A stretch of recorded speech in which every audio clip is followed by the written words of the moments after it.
And we are starting the streaming. And we're going to put up the Be Right Back transition.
Ladies and gentlemen, welcome back to Dinner and a Game. Thank you all so much for showing up. We love you all very much, and we enjoy having you as part of our little world. Tonight we are going to be playing our weekly Curse of Strahd game, run by the illustrious, glorious, and incredibly hot Josh Runyon. Hi, Josh. Oh, jeez. Ooh, I like that. Geez. I like that a lot. Oh, man. I'm actually a little chilly. But anyway, we have everyone present tonight, so hopefully we're gonna have a full cast again. We are playing Curse of Strahd on on Sunday nights from 6 to 10. This is in our regular schedule. We are actually making one major change, though. We do have to announce. We are going to be changing up our Friday night game. We had a lot of discussion about it, and Monster of the Week is a great system, and all of us like it a lot. But we want to make sure that we give you guys the content you're interested in, and we have to admit that no one was really watching it other than us. So people obviously want to see more D&D. So we are opening up a new D&D game that's going to be starting on Fridays. So far, I think everyone except for one person in the Monster of the Week cast has said that they want to move over to the D&D game. We had 6 people, I do believe, in the Monster of the Week cast. So that was, that's a big game right there. We do not know what we're going to be doing moving forward yet, but we have some ideas.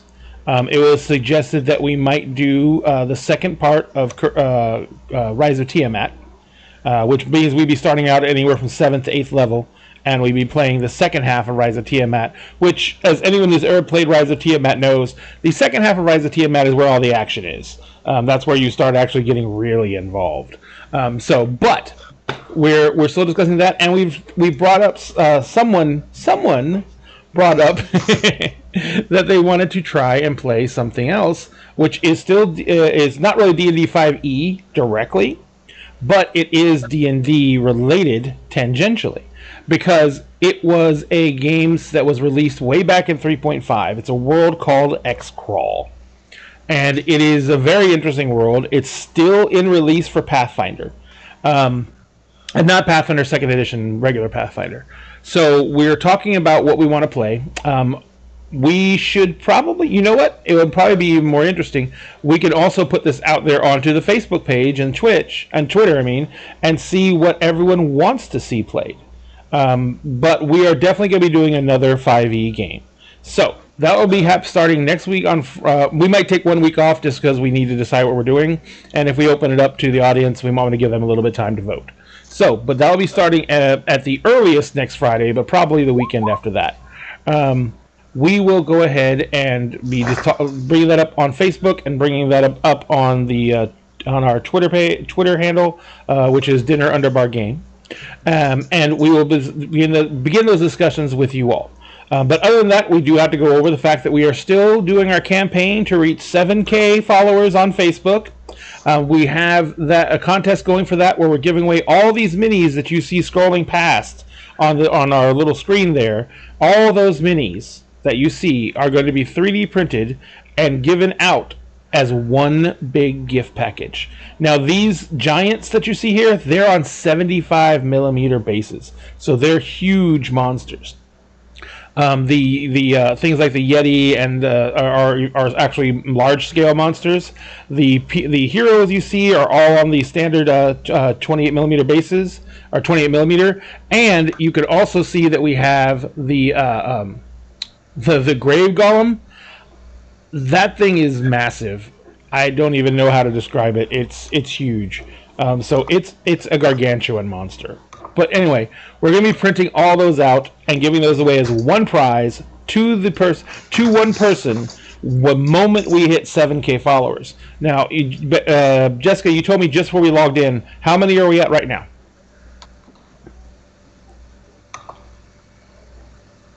You could have just told me. You're muted. I'm muted. I know. Also, yeah, you're muted. Yeah, I had to find me to take me off mute. Oh, okay. So I could actually tell you what we're up to. And we are up to 6,420. 6,420. So we're almost halfway there in a week? That's so much. I know. Gosh. This has been really outstanding. But I have to let you guys know, on the contest itself, there is something very strange happening. No one is sharing the posts. Okay? There is only 30 post shares for that post for the contest. I can't hear you, It's baby. gonna What? be a really small pool of people Yeah. to win it. So the only way you are actually entered in the contest is if you follow the exact rules of the contest. And those rules are like the Facebook page, follow the Facebook page, and share the post for the contest. We're actually going to be doing the drawing out of the people who share the post. And as of right now, this post has 43 shares. So there's only going to be 43 people who have a chance to win. There are almost 6,000 people who follow our Facebook, or 7,000 people who follow our Facebook page. What were we going to say, Can baby? I enter? What? Can I enter? Can you answer? You can, if you like. Cool. Baby, is your headset mic turned up? Or is it down? Can you hear me now? Nope. Not really. You need to check what microphone you're putting through on Skype. You might be still on your camera microphone. Check your Skype settings. So, but anyway, so we're going to go ahead and do the drawing out of the number of people who have shared the actual post.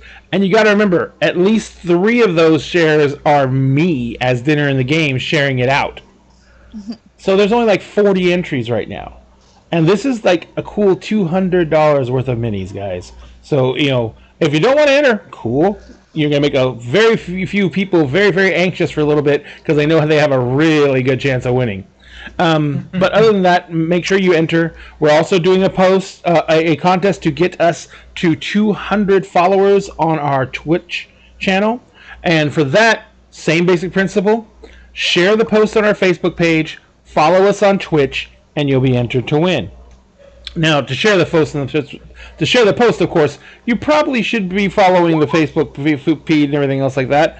But I'm alternating pinning those contests on the page like every 2 or 3 days. So if you don't see it, come back and find it. We are currently at where are we at on Twitch? Cassie. Huh? I thought Cassie did the Twitch. That's a really good question. Hey. That's a really Do good you- question. Do you mean Twitter? Do you mean Twitter? No, I mean Because- Twitch. Yes, I meant Twitch. Sorry. I meant Twitch. You meant Twitch. Sorry. I meant Twitter. Sorry. Twitter, we haven't done anything really with Twitter yet. We're going to be doing something more, but we haven't done anything yet. So Working on it. Yeah, working on it. We've just started looking at this stuff, so we're just working on it now. I am working on a sugar high at the moment. If I could figure out how to... Come on, bro. Not say where I got my lovely beverage from. And so, but we're at like about 80 followers on Twitch right now, roughly. And we're trying to get to 200. Same thing. There is a series of minis. They're on the actual post for the contest in Facebook, and we'll be giving out those minis as well. It's basically a set of 3 heroes: a druid, a dragonborn warrior, and a rogue that Josh really likes. And then there is a bar set, which has a bartender, the barmaid, and the mysterious patron, who will look like a pretty famous character when you see him. And then it's got all the furnishings for a complete bar. Bar stools, several tables, stuff to go on the tables, scatter terrain, and then it's got like an actual huge mantle that's a giant fireplace with a deer head above it, and it looks just like badass. So we're going to give that away when we hit 200 subs on Twitch. So please go like and follow the pages, follow us on Twitch, subscribe if you can. We really appreciate it. Every dime that goes into us goes to making us a better feed by getting us to get better equipment out to our different people. As you can tell, we're remote. We're literally, right now, we're really all across the North American continent. Oh yeah, we are. Yeah. Boy, Jonathan is actually outside of us, but you know he's still still from Texas originally. So there we go. But we are going to be getting all these contests. Hopefully, the Facebook contest looks like it's going to end up pretty quickly, but the Twitch contest is taking a little bit longer, and we understand that it's Twitch. It's not everyone watches on Twitch, so we thank everyone for the support, and we really appreciate everything. We all do want to once again do a shout out to a local shop that we want to support because these shops are having a really hard time right now with COVID. And so we want to make sure we do everything we can to help the people who basically rally around us and give us support as a community. Josh, you're DMing tonight. Do you have a local shop you want to plug? Unfortunately, my favorite local shop had to close their doors. So really, I have more of a just like word of warning to everyone, like support your local game stores before they have to close down. It's a real thing. It's going to happen out here. Most definitely. Yeah. I have one though. Go for it. Cassie has one. So I do have one. There's this really great shop located on, I believe it's on 1488. Kind of Conroe area, north of the Woodlands, called The Adventure Begins. Oh yeah, I've heard of that one. Yes. It's a really cool shop. They have a really large space in their back room for gaming and such, with a lot of really great tables. And just in the back room is where they have all of their gaming stuff along the walls and stuff too. It's huge and it's amazing. And then in the front area of the shop, they have all of their comics and stuff, and it's a bunch of figures and such. And it's just, I know one of the people who works there personally. I knew her previously, but she works there for them now, and she's a wonderful person. And they're just, all the people I've met that work there though are all amazing, incredible people. They constantly do really cool stuff for kids in the community too, like the really cool events to help get kids in there and introduce them to this wonderful world of like all this geeky nerdy culture, and it's amazing. Badass. So they deserve it. They definitely deserve our support, ladies and gentlemen. So do what you can. What was it? It was the Adventure Begins. Hang on, let me see if I can get their information real fast. It's in the Woodlands. Yeah, it's, like I said, I think it's on 1488. You're probably going to be faster than me. I type really fast. The Adventure Begins Comics, Games, and More is at 525 Woodland Square Boulevard, Conroe, Texas, 77384. If you guys are up in the area, if you live in the area, if you're local to the area, go in, take a look. I've never been, but literally I've heard some great things. They actually reached out to me. They were doing that program where they were looking to hire GMs to come run in the store. Thank you very much, Meg. Meg also put the link in the chat window. They actually were like paying GMs to come in and run during the summer for people so they could have GMs there for kids, because they ran like a day camp. Yeah. And so they were like literally paying GMs to come in and run for children. So it was really kind of great. They're really, like I said, they're really big on doing a lot of really cool events. They did a big thing for like Batman Day or something, and they did. I've taken Samuel up there for some events and stuff that they've done, and it's, oh my gosh, it's so awesome. It's really cool. All right. Well, I think that covers just about all the announcements, ladies and gentlemen. So I am going to shut the hell up and let Josh run his game. I need to sign back in here as a player so I don't have all these controls anymore. And Josh, sir, the field is yours. All right. So, welcome back, everyone. Glad that everyone could make it. Glad that Jonathan, you could tune in and be here tonight. It's an added surprise, and also a huge relief because now I don't have to like pretend to be your character as well as everything else. So thanks. Last week, you all were brought to Barovia. Several of you were brought here in a not quite so nice manner. Two of you involving losing someone that you care very deeply about. Having them also brought here and potentially lost in the mist somewhere. You landed here and followed a very strange man into a house where he explained kind of the long and short of where you are and what's going on in a very cryptic and somewhat unhelpful way. The group of you had decided that before you made your next move and followed whatever path you were going to follow, that you would bunk down here in this abandoned farmstead for the night. Some of you went and gathered some firewood. Others went to secure the horses in the barn, where you saw some not very nice things.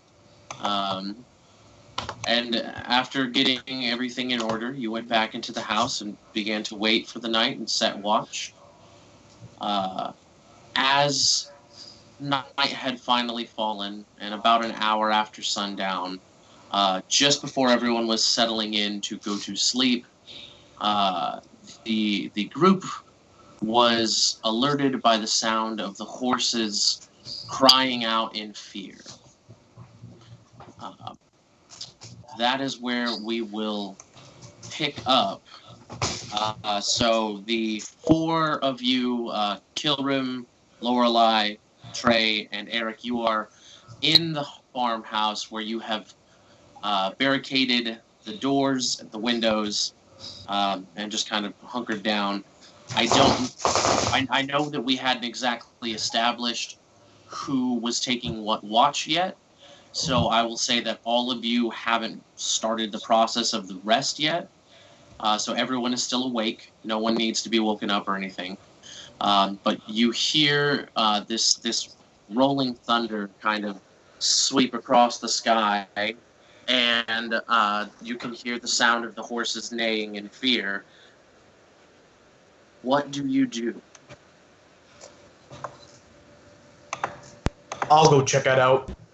Actually, I think that Trey and Eric kind of like were already headed out to the barn to check it out.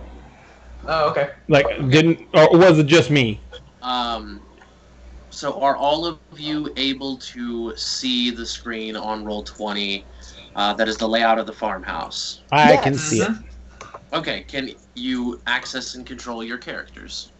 I cannot. No. I don't think I can. No. Okay. So this is going to be a slight issue. I should have checked that before we started the stream.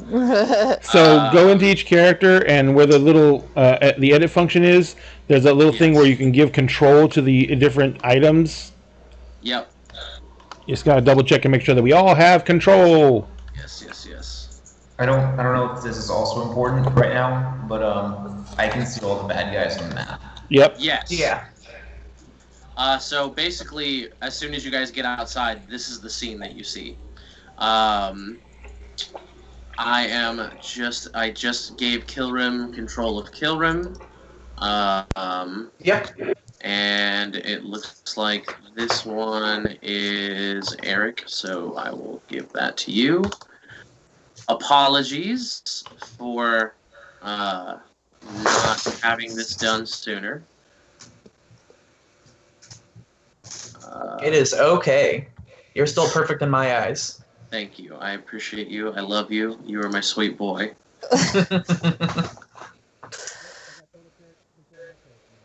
All right, and Lorelei, you are last on the list. Here we go. Bing, bang, boom.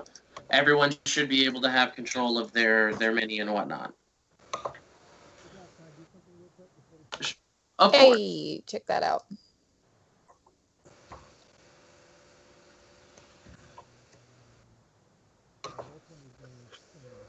Yes, there is a bit of bog down.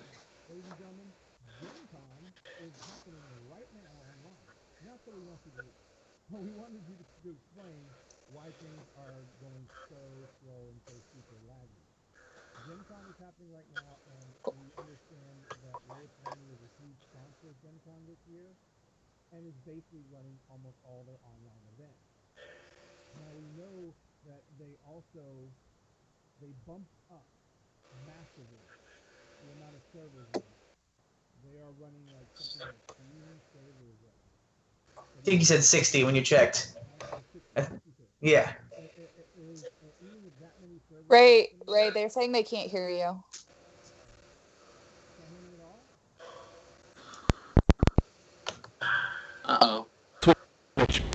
Uh-oh. So they are, but Roll20 is running 60 some odd servers right now because they are sponsoring Gen Con, which is happening right now. And that means that they are basically running beyond their maximum threshold, and they are pretty much running well beyond what they should be having on there, and they're supporting all of Gen Con's events that are happening, except for some that are being supported by other companies like Roll20. But from what I understand, Roll20 is the primary sponsor of Gen Con. So we are experiencing technical difficulties related to the fact that Roll20 has probably well and heavily overextended themselves. And what I'm doing right now is I'm flying through and I'm putting everyone's characters. What's your character's name? Kilrem. I'm putting everyone's characters and marking them down. Is this Kilrem? Who's Kilrem? Is Kilrem, are you one with the yellow background? The yellow background, this Furbolg. Furbolg. Kilrem Sunleaf, gotcha. And I'm dropping the attributes for each character on their little icon. So I'll have my health and stuff? Yeah. Cool. HP. And then I'll jump out and AC. And save changes. Who's just a blue circle? That's me. That's you? Trey. That's Trey. So, during this time of technical things happening, I would like to take this opportunity to thank tonight's sponsor, Dale's Dill Pickles. Dale's Dill Pickles. For when you absolutely need to have a pickle right now, go pucker yourself. Dale's Dill Pickles. That was a brilliant promotion, sir. Thank you. I was paid $300 American for that. I would like to talk to you after the game. Yes, but I have already spent every penny. Figures. On pickles. Oh. They just paid you in pickles, actually. They paid me in pickles. That's what it was. It was the agreement that we came up with. Because I love a good pickle. Kessie's over here. And Kessie's character's name is Lorelai. Really sour pickles. Sweet pickles are not of God. Sweet pickles are disgusting. They are so disgusting, and my dad loves them so much. Sweet pickles are man's hubris. He attempts to play God, and there is no reason. So, my father loves sweet pickles, and for some reason, he thinks that means that his children and everyone else love sweet pickles. So that man is constantly doing things like he'll go to the store and he'll buy himself like pickles, sweet pickles, and then he'll buy me a jar because he remembers that I love pickles. But I hate sweet pickles with the passion of a fiery thousand suns. I do not like pickles, but I'll drink pickle juice if I need to. Why do you need to drink pickle juice? If your joints hurt. Okay, cool. Yeah. Jessica, people still can't hear you. Did you fix your microphone? I'm muted. Yeah, but they can't hear you now. You are very low. Very, very, very soft. You're not using your headset microphone. You are using the microphone on your camera, and you're 3 feet away from your camera. You need to go into Skype and change your microphone over to your headset. Do you need me to come in there to help? I had to do it earlier. Give me 1 moment. Don't do it. Don't do it. So while we're hanging out, I'm gonna go ahead and once again thank my actual job, Double Daves, for giving me the night off again. If you're in Spring, Texas, go eat some pepperoni rolls at Double Daves, but actually order them to your house and watch our stream. Yes. Don't go. Don't leave. Stay. Don't leave. Stay. Stay. I have abandonment issues. Please stay. Please stay. Please. I will cry. Again. Ah, I see somebody loves Double Daves. Yes, that's awesome. I've worked there for 10 years. I'm the general manager of the Spring Student Luetta location. Nice. It's a nice plug. Hey. It's good. It's a good plug. Good stuff. Doing that pro bono. It's so I keep getting the shifts off, or else they'll take away my D&D Nice. time. Put you in timeout for D&D. Yep, they'll be like, oh no, we've got to schedule you.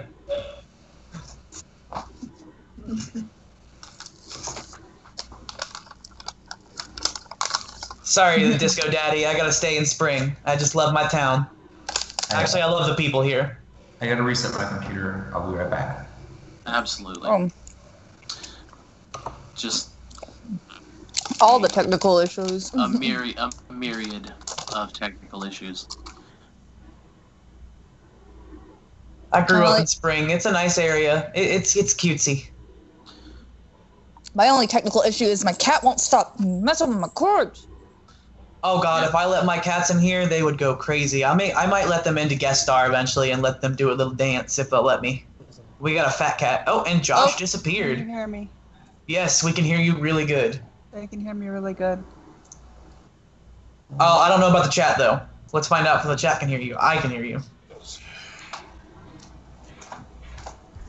I have no idea. I haven't even loaded Twitch yet. So I am not I have one it of up. the Twitch viewers currently. All right. Yeah, Okay. Okay. you're good now, Okay. Jess. Okay, cool. Josh, you're back Perfection. on. You're back on, and Josh, you're back. Okay. All right. Please no more. Please, no. Please no more. To the stream gods. Oh yeah, he was restarting his computer. Yeah, Yeah. he was restarting his computer. Yeah. Who is? So, Josh. Jonathan. Jonathan. Oh, Jonathan. Jonathan. Mhm. Yeah. Jonathan had to reset his computer. So, actually, in that time, I know that you said that the two of you were going to head outside. So I'm going to position the two of your minis out just outside the house, Okay. like at the door. Um, And I am going to carry a torch.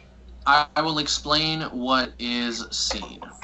So, the two of you step outside, and you can see that this storm has begun to roll in, and you can see that there are several figures kind of moving around near the barn as you produce this torch coming outside. You see that all of these are humanoid in shape. All of them in various stages of decay. And these are all kind of moving up towards the barn, kind of clawing at the doors. There are a couple a ways off directly ahead of you that seem to have come out of the woods. And you can see that where the makeshift grave site was made, one of them has clawed its way up from, not the one that was ceremonied, but one of them has clawed its way up out of the grave and is starting to make its way towards the barn. They have not been able to open it all the way as of yet, but all of you see, or the two of you who have gone outside, or anyone else who would like to go outside at this time, all of you can see that. And let's go ahead and roll the first initiative. Oh, goodness. And I forget, War Wizards get that bonus to initiative. Yes, let's roll the first initiative of Curse of Strahd. Nice. So we've got the initiative ties on.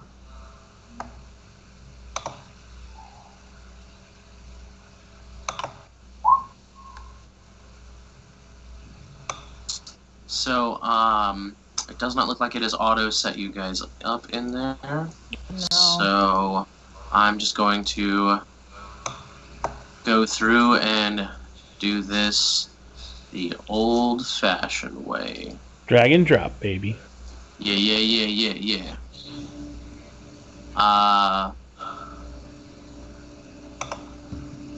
Oh, you've got the... Okay, I see what it is. You've got the tiebreaker on. Yeah, tiebreaker. Okay. Got it. You don't have to go by it, but I think it's fun. I like it when I get decimals in there. It's funny to me. Yeah, I was like, why did you get 19.12? How? I'm that extra 0.12% special. He is I have super to ask- special. I have to ask Lorelai, did she roll with advantage because she's a barbarian? I did not. Mm. Let me roll again. Mm-hmm. Oh, yeah, no. Go with that first one.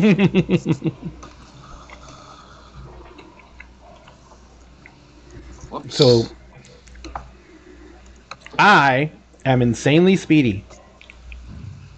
Are you really? I got a 5.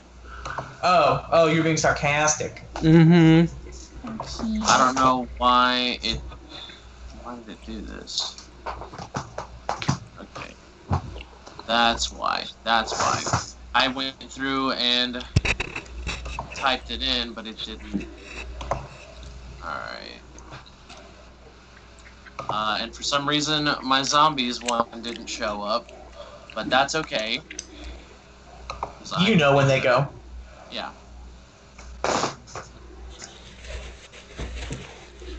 Zombies. They're showing up now. It's probably just lagging, Josh. Possibly. No, I just put them in. Okay. Let's go ahead and get... I'd like to get Asarius' number as well. Can't hear you, baby. You're muted. I'm sorry, I was muted. No, I didn't know I was there. Currently not, but I would like to... Whoa. Your mini is huge. Mine? Scale it down. There we go. Make sure that's the right size. That's not Ta-da! actually me. That's just a placeholder until I get my my picture from Aubrey. Right. Same. You are also not actually in this little corner here. We're just going to keep you on the map so I can access you. Okay, I don't see me. You're not on the screen yet. Okay, well, that would be why I don't see me. Oh, I see me now. And this is why we have that tiebreaker. It's actually come in handy. I hit that by accident. That's okay. So... Damn it. Wait, are you smiting yourself? Yes. I don't like to talk about it. So... Sometimes young paladins smite sooner than they mean to. At Initiative 20, I am going to do a narrative switch. So before we begin this, I'm going to jump over to a completely different world. Asarius, you have lived in the world of Eberron your entire life, and you have devoted your life to one goal. It is the same goal as the rest of your ancestors before you, for generations back. Yeah. You have been hunting this lich, trying to destroy it, remove it from existence, cleanse the world of its evil. Yes. You are not the first of your line to attempt this. Hopefully you will be the last. But And maybe it won't even take me with it. in true Belmont fashion, you have been raised to do this thing by your family and by those who came before who were unsuccessful. 3 weeks ago, your brother told you that he had found a lead on finding this lich's phylactery and putting an end to it once and for all. Awesome. Knowing that the two of you wouldn't be able to really stand toe-to-toe with this thing and walk away from it, you had decided to use subterfuge and try to get at this thing's phylactery, destroy that, and then perhaps after that is done, you will be able to bring some people along with you and stand against this thing and finally finish it. He told you he was going to go ahead and that he would meet you at a rendezvous point where the two of you could scout out together. You have been traveling there as fast as you can go. Mm-hmm. This is a very, very big deal, and you have a small window of opportunity. It may not come again, at least not in your lifetime. And elves live for a very long time. So, give me let's just go ahead and do a brief introduction to your character. Give me a description of her, and we'll have your intro set up.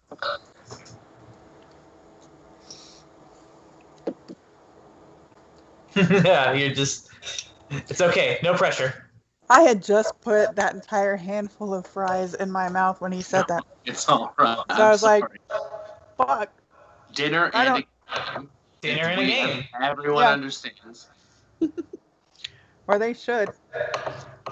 Okay, so Icarius, she's only 138. You know, she hasn't been alive all that long as far as wood elf lifespan. When I said she was green, I meant varying shades, like deep olive skin.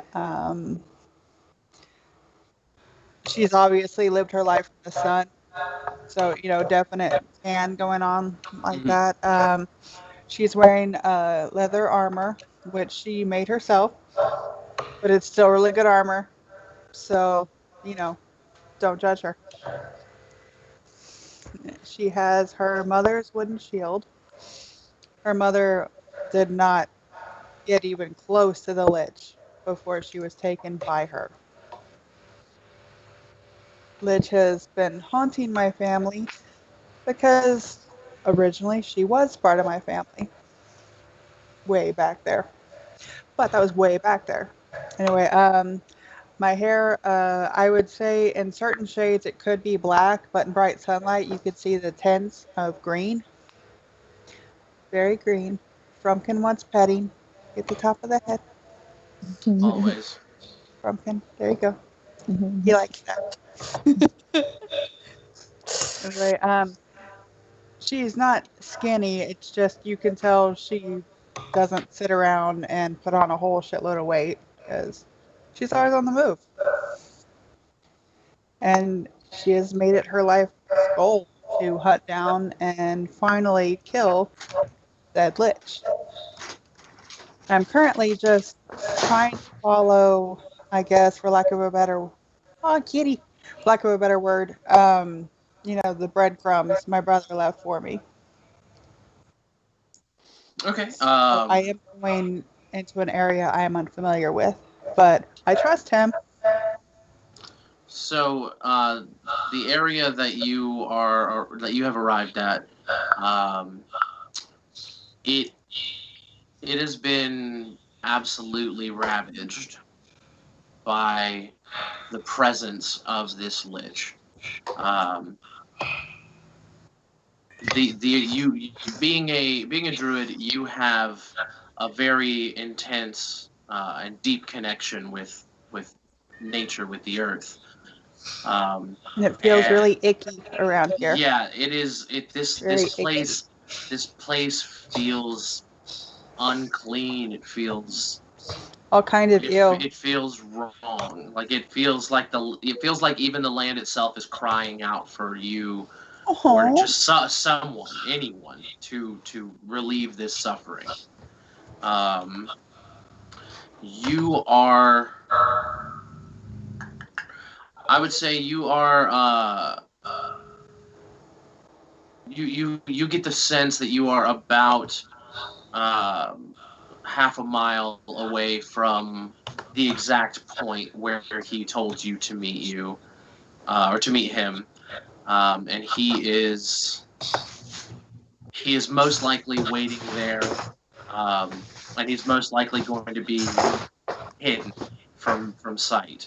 Uh, so go ahead and make me a perception check, and we'll see if you can catch on to him. All right, 19, yeah. Easy enough to follow that breadcrumb trail. Super easy for you to follow that breadcrumb trail, and you are making a beeline for where you believe that your brother will be waiting for you. So now we're going to jump really quick back over to combat. Meanwhile, in Barovia, Kilrim Sunleaf. There has been a crazy event happening outside with a bunch of zombies showing up. Yeah, Kilrim would be at the door, like kind of looking outside, not like letting them go out without keeping an eye on them. You can tell that these people are undead mainly because they are in all various stages of decay. Some of them look a little more fresh. One or two of them look like they're maybe a week or two dead. The other ones look like they have been dead for a couple of months. Okay, awesome. So what Kilrim will do is he's already cast Mage Armor on himself, so he feels protected. He'll look at Lorelei still in the house, and he'll say, "Get ready. It's time. It's time to show what you got." And he will pull out his wand. And I wanted to ask you, what was the most prominent trees in the Northern Vale?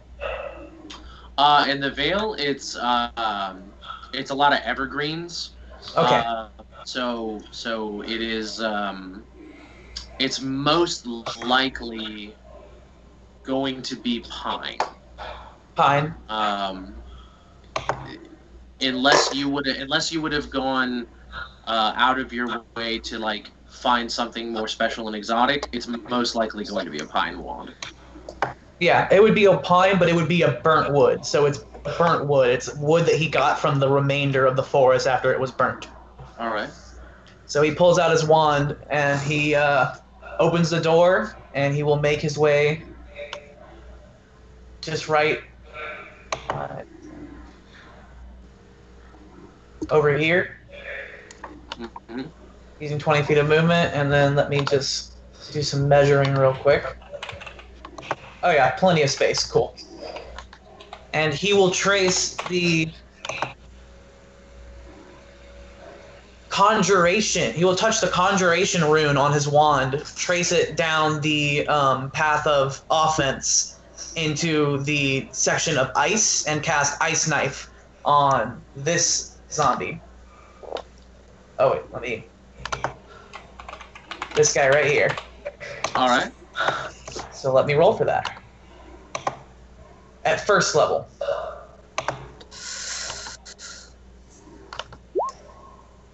That'll be a 22.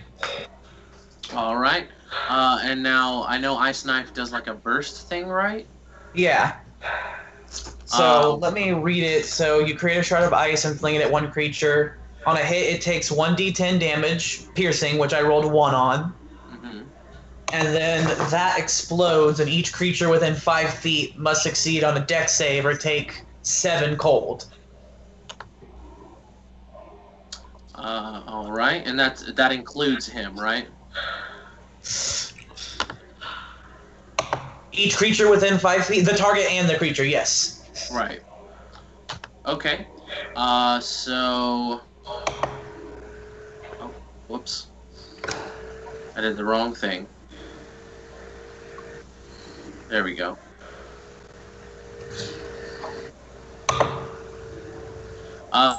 So both of them succeed miraculously on this deck save. Are they taking half damage? Yeah, half damage. Okay.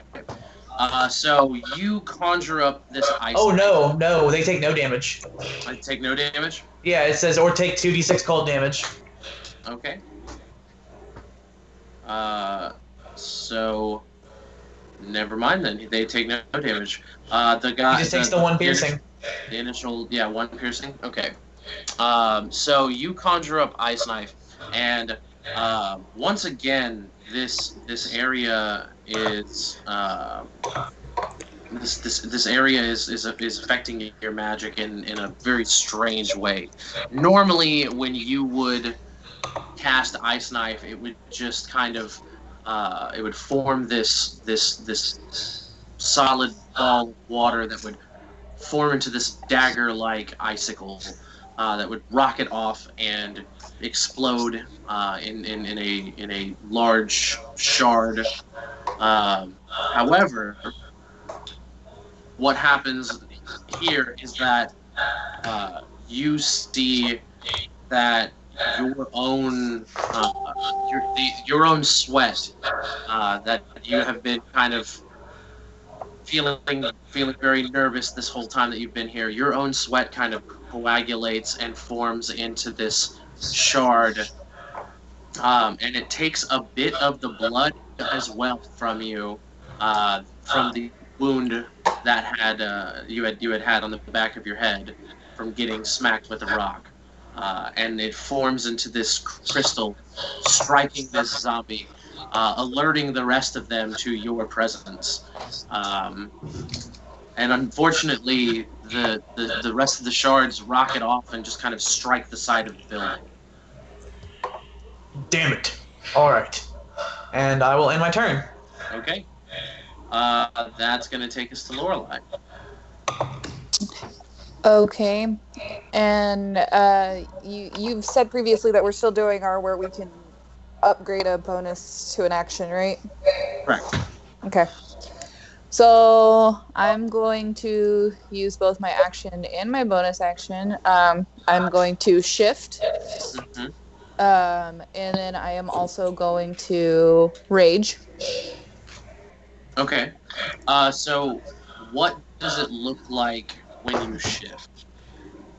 Her like canine teeth like start to elongate, and she I've kind of imagined that she kind of like almost gets like her hair kind of like doesn't like turn in, but like she kind of ends up with like some more fur along her, and she almost seems to have more of like a snout-ish appearance around her mouth and nose. Her cheeks kind of go more gaunt, and she gets more profound around the like. She looks a little bit more like a wolf. Awesome. Yes. Super cool. And then I am going to move. Let's see here. And I'm like, so where's the door of the door of the house? Is like that little area that like Yes. expands out the front. Okay. Yes. So I'm gonna have to move.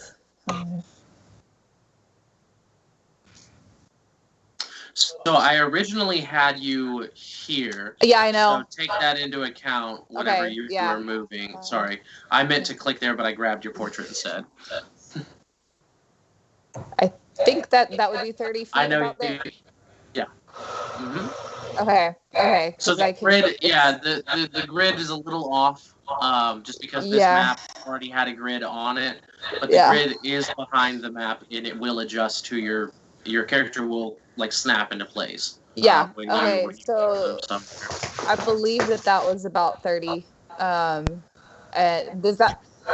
Oh, really? Yep.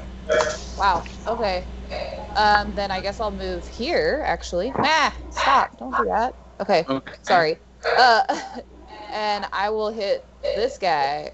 Or no, I don't have any actions. Sorry. So I'll just. That's it. That's me. That's it.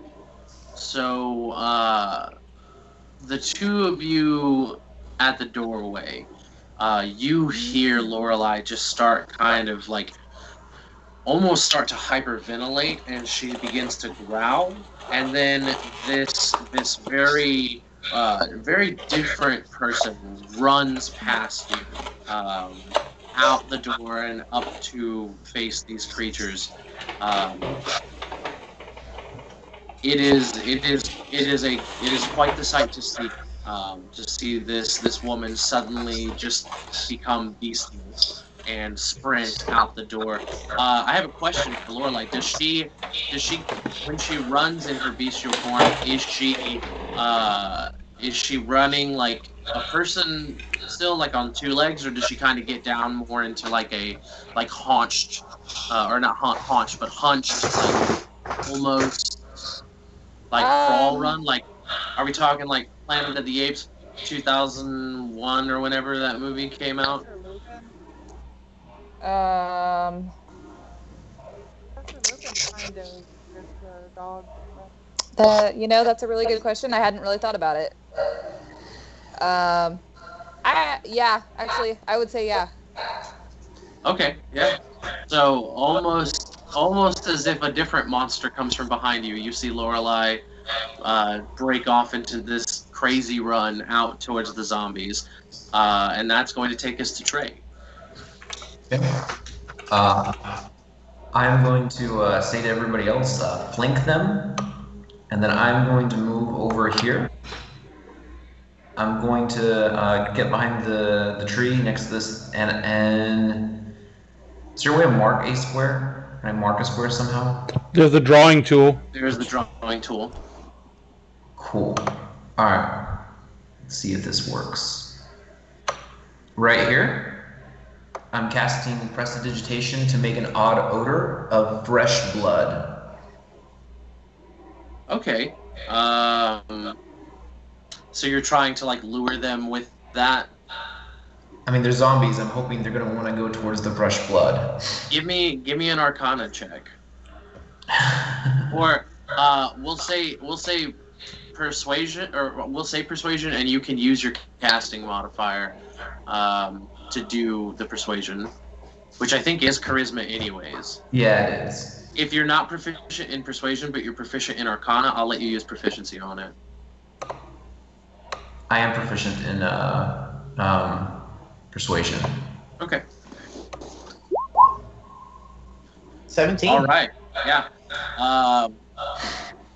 So I'll say that these two here, for sure, are going to come down that way as you see them kind of like turn their heads towards the scent and begin to kind of shamble that way.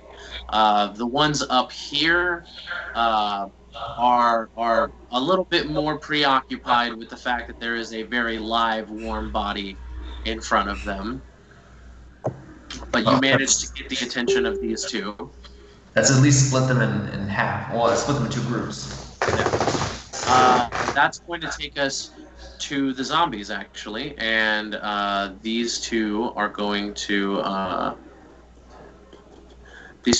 come over here to the area of the blood and or the scent of blood, and they're going to kind of just claw at the area, trying to like get like you cast it on the ground. Yeah, on the ground. Yeah, they are like actively like going and like digging into the ground. Their turn is going to be trying to get at what they believe is like fresh food for them. These other ones are going to all make attacks on Lorelai. So Lorelai, these things all try to like bite and claw you, and I'm just gonna do this.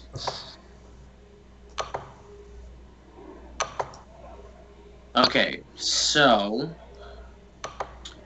the highest number is a 21. The second highest number is a 15. Does a 15 hit? You're muted. Who's muted? Oh, Cassie. Cassie. Me, because apparently our mics are picking each other up a little. Yeah, 15 will also hit me. Close this a little more and see if that doesn't help. At least put something of a barrier up. Okay. So 15 does? 15 does, yes. Okay. What about a 14? No. Or yes, sorry, it meets. So yes, sorry. All right. So I've got 3 hits on you, and then I'm absolutely positive that an 8 will not hit you. No. So you are going to take. You are going to take. Let me roll this advanced dice roller.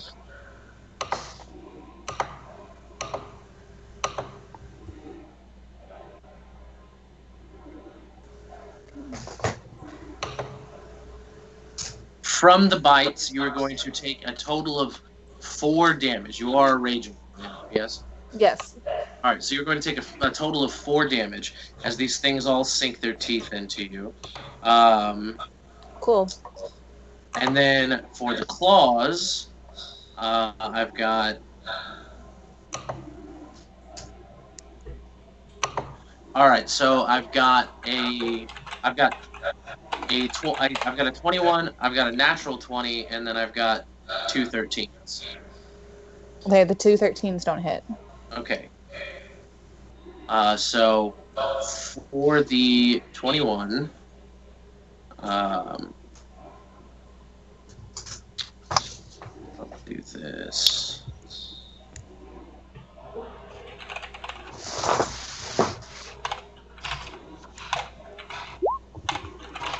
You will take 1 point of damage, and then for the crit, you will take 5. Yeah, finally actually doing some damage to my actual health. So Got rid of my temporary hit point. So these things just kind of start to swarm you. It is a absolute flurry of just teeth and nails as these things are trying to like swarm you, drag you down, tear you to pieces. But luckily, you have kind of bolstered yourself, and you do not seem to be in any crazy danger right now. That's going to take us to Eric. Yay! All right. I look over at where Trey ran to, and I said, just keep them distracted. And 1, 2, 3, 4. I'm going to move to here. I'll move here. And, oh no, I can't move there. I'm going to move to here. And I am going to go ahead and draw my longsword, dropping the torch at my feet, basically. Okay. I'm getting a lot of noise. Wow. That's very loud. Where's that coming from? I don't know what that noise is, yeah. I think it might be Jonathan. Yeah. Hold on. Did something loud just happen over there, Jonathan? It's like an AC or something kicked in. I don't know. Oh, okay. No problem. Just wanted to check. All right, so I'm going to move over to there, and I'm going to draw my longsword, and I am going to swing away at the first zombie in front of me. So I'm going to roll to hit with the longsword. Where's my longsword? There it is. Alrighty. So I crit. Nat 20! So I am going to spend a spell slot to smite. So you will get an extra D8 on top of that for your for them being undead. Yes. So I did 9 damage with the longsword. I'm going to. I just got to roll the divine smite. You did 11 damage. 9 plus 2. Oh, is that 11? Yeah. Okay, so it's 11 damage. and then 7 damage for the smite, but I get another D8, which I'm going to have to use the advanced die roller for because I don't. It didn't add the other D8 in. So, Right. and then the last D8 is 1. So that is 19 points of total damage to that one zombie. All right. Yeah. You. Yeah. Oh my god. You carve into this thing, and it is there. There is a very, very pungent odor that emits from this thing as you slice deep into it and you hack its arm completely off. It just kind of like, it almost like cauterizes it at the shoulder blade from just the searing holy light that emits from your weapon. Yeah, that's pretty gross. Jesus. The smell is just disgusting. And this thing kind of turns back to look at you. It is still standing, but it is not looking good. I mean, we're not any better than something that is decaying wood. So, as a bonus action, I am going to try and shove it 5 feet away from me. Let's see. Which is... It doesn't give me the rules for it, but I'm assuming... I believe if you're using Shield Master, it is a contested athletics strength check. Contested what check? Athletics. Okay. So let me go ahead and roll athletics. Ah! Oh well. Alright. Let's see how he does. So you go to shove this thing, and it kind of turns to like bring a hand, the one remaining arm towards you, trying to like grasp at you, and you just get your shield up trying to shove this thing, and there's a moment where you feel like you might not actually best this thing, but its foot kind of snaps at the ankle and it falls backwards. And you said 5 feet? Yes. I will put him here, which will give Lorelei an attack of opportunity.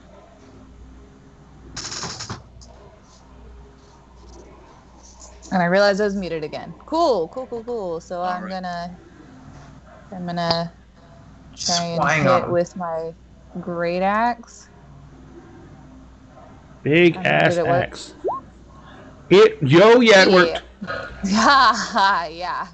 That's nice hit. So you see this thing getting like pulled off of you and thrown a different direction. You see an opportunity, and you just lunge at it with your axe, just kind of splitting it down the spinal column. And this thing looks like it is barely holding itself together. It looks like it is very poorly stitched together, and like a strong wind would unravel it. Gotcha. Got it. And as the last thing, I'm going to take the last of my movement and step into here. Got it. And that is my action. All right. That's going to take us back up to the top, so we'll do a smash cut to Asarius. You have been following this trail for the better part of an hour, and you finally come to this kind of almost like a deer trap that your brother seems to have set up, where he has kind of got himself a little campsite that is very minimalist on the ground, but he has it's clear to you that he has also kind of climbed a tree to kind of scout out ahead. And as you're kind of going through the camp, just looking for signs, you see that he has left you a note that said, "Large group moving through the woods. Had to make myself scarce. I hope you'll be able to find me. I hope you find this." What would you do? Well, I found this. Mm-hmm. Do I see any other signs of? I mean, I look up. Right. Because I know So, he's fond of hanging out in trees. right. He's not up there currently. Mhm. It looks as though he has. It looks as though he had made himself scarce. He might have like moved somewhere close by. But if it was a group large enough to make him move, it's something that you should definitely, you should be wary of. Yeah. So I'm going to like be on alert, and I'm trying to think of what I should use here. But yeah, if he says there's a large group, then I'm looking for signs of a large group. I assume he made himself scarce. Okay. So if I find him, I'm going to be pissed off at him for not doing a better job. But make a survival check. Cool. Oof. Yeah, that's no good. So it's easy enough for you to pick up on the fact that like a reasonable sized horde moved through here. You know that this lich is very fond of using a lot of undead minions to just kind of patrol the area. If nothing else, just to slow things down for anyone who would try to come fuck with them. Yeah, she has an ew entourage. Yeah, but you know that the group was probably somewhere between. It's a little difficult to tell because they all kind of move in this odd, erratic pattern, and their gait is very shambling. So, your best. This is undead I'm following now. Yes, your best guess is that you're looking at anywhere from about 8 to 14. It's kind of hard for you to tell. You're not exactly the tracker that your brother is. No. No, I'm not. But you at least have enough to go on to continue moving. And would you you can see that his stuff, like his weapons, his gear that he would have on him is not here, but he has left a few things behind. Would you take those with you, or would you leave them here? Yes, I would. All right. So you are going to find a couple of his reserves. He's got some potions. He's got 4 potions of healing. Cool. He also has here in his gear. He's got a couple of rations. You also see that he has a hunting trap here. It's essentially something that he has kind of tinkered a bit with. Looks like it used to be just like a regular bear trap. However, this has some runes on it. And it looks like he may have gone to one of the artificers and had them add an enchantment of some sorts to this bear trap. Okay, so I'm gonna not really want to play around with that because it has not been set. artificers are kind of scary, and I don't understand a lot of what they do. But I will be able to recognize that it hasn't been set yet. Yeah, it hasn't been set. Yeah, it hasn't been set. So you're not in danger of like touching it and losing a hand. Cool. What of his gear are you going to take with you? Anything he left behind, I'm going to take with me because I'm not about litter, and human crap in the middle of the forest is just that. So there was also 1 arrow that was left behind that he had kind of stuck the note into the tree with. Oh, okay. Well, that makes Uh, sense. So you gather up his things and you follow this trail. Hmm. And as you follow this trail, you move deeper and deeper into these woods, and you come across this. This what looked to be once a small fort of some kind, probably something that was used as an outpost during the war. Yeah. But it looks like it has been completely run down, ransacked, and abandoned. But it would seem that the tracks have led you here. Cool. As you venture into I'm gonna the, investigate around and stuff like that. See if I can find do anything usable. you want ahead and go ahead and roll investigation for me? Oh, cool. Much better than survival. So you kind of take a minute to scope out the scene a bit. It seems like there has been a lot of foot traffic here. Okay. What type of feet? Like a lot of foot traffic. A mixture of, it looks like it's a mixture of the tracks that you followed here, and you also can see something that definitely catches your eye. There is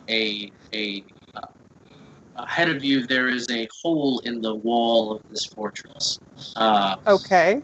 It looks like it was kind of blasted out, probably with some sort of weaponry during the war. But you can see that there is a piece of cloth that is kind of maybe about 5-6 inches long, and it's just kind of stuck onto the wall, almost on this, almost like it got caught on this more jagged piece of stone. But as you go to investigate this, you recognize this to be a piece of your brother's cloak. Oh, that's not good.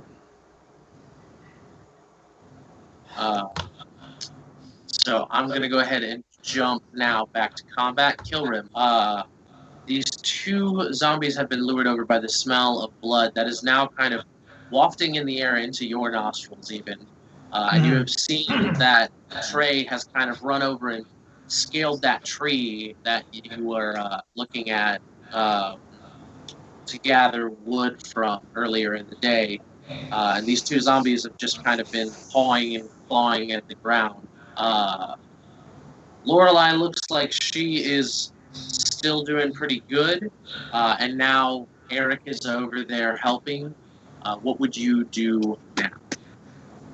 I would split the difference, and I would pull my. I would still have a wand in hand. I would trace the symbol. I would touch the symbol of evocation, trace the path of offense into fire, and cast Scorching Ray. And I will put one bolt on each of the ones that are pawing at the blood. So, these guys over here, and then one on this one that is right in front of Lorelei. Okay, go for it. Let me see if what we're using will roll 3 separate ones. Let's find out. I unfortunately don't think it will. I think No, it's so going there's the first one. Yeah. So that one on him, and he takes 9 damage. I'm just gonna.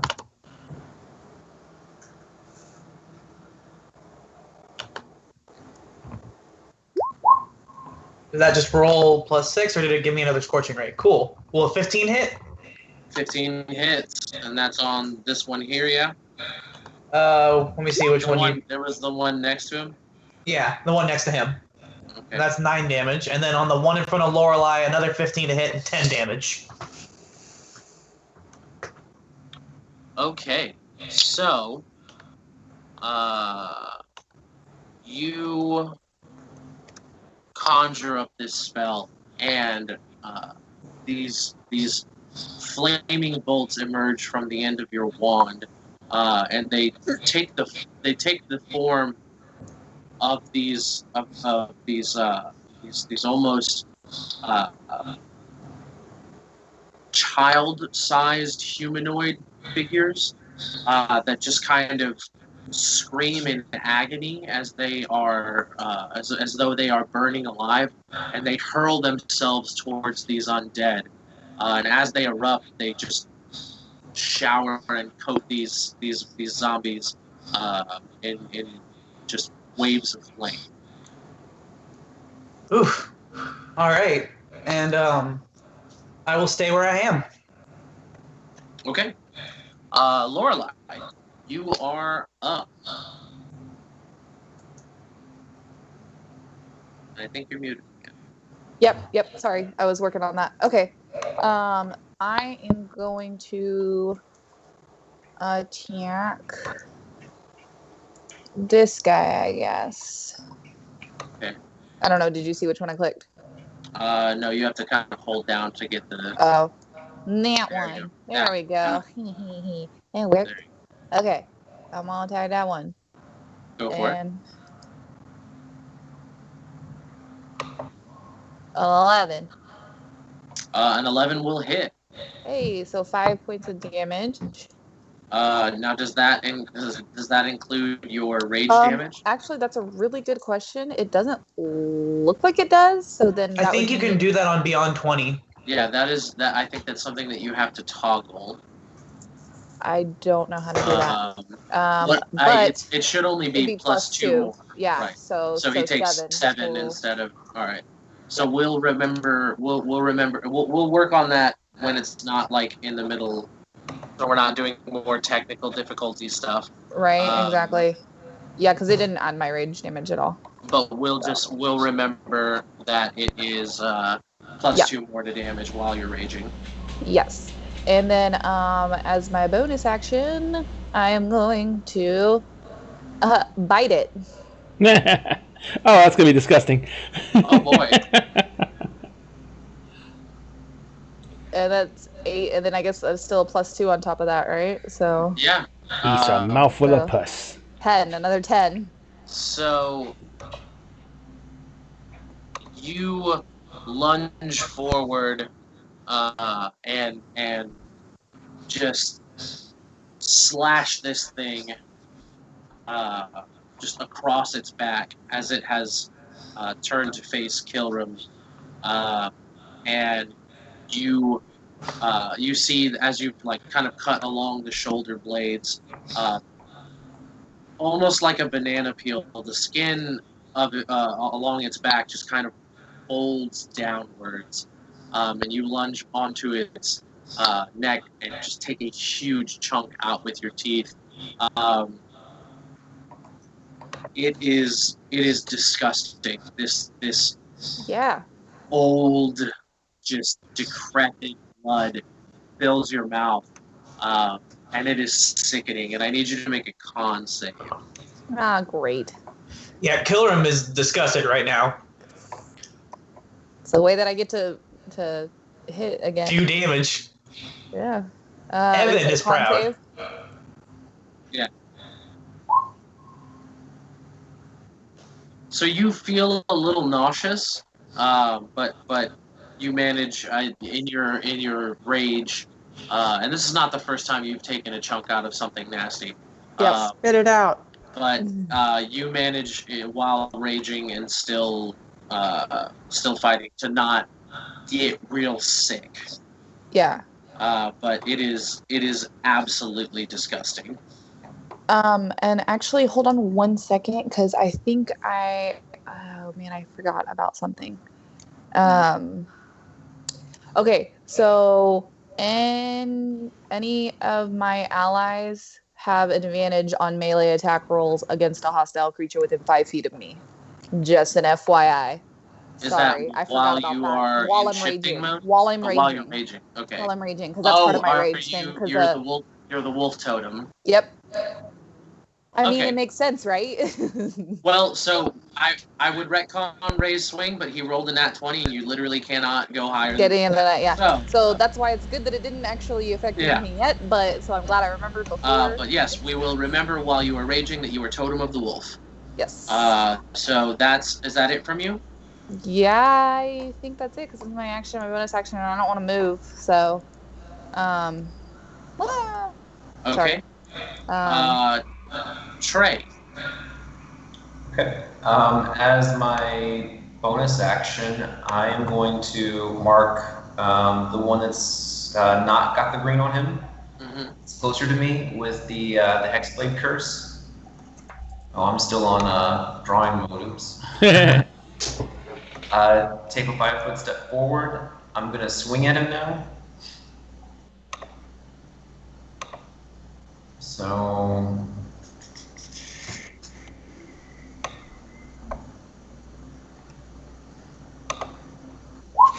Ooh. Yep, that missed. So you swing, and it's not as elegant as you had intended, having to kind of step up onto this tree and swing on this thing. You kind of are a little loose with your footing, but you do manage to connect. Roll that damage. Oh, wow. Oh, wow.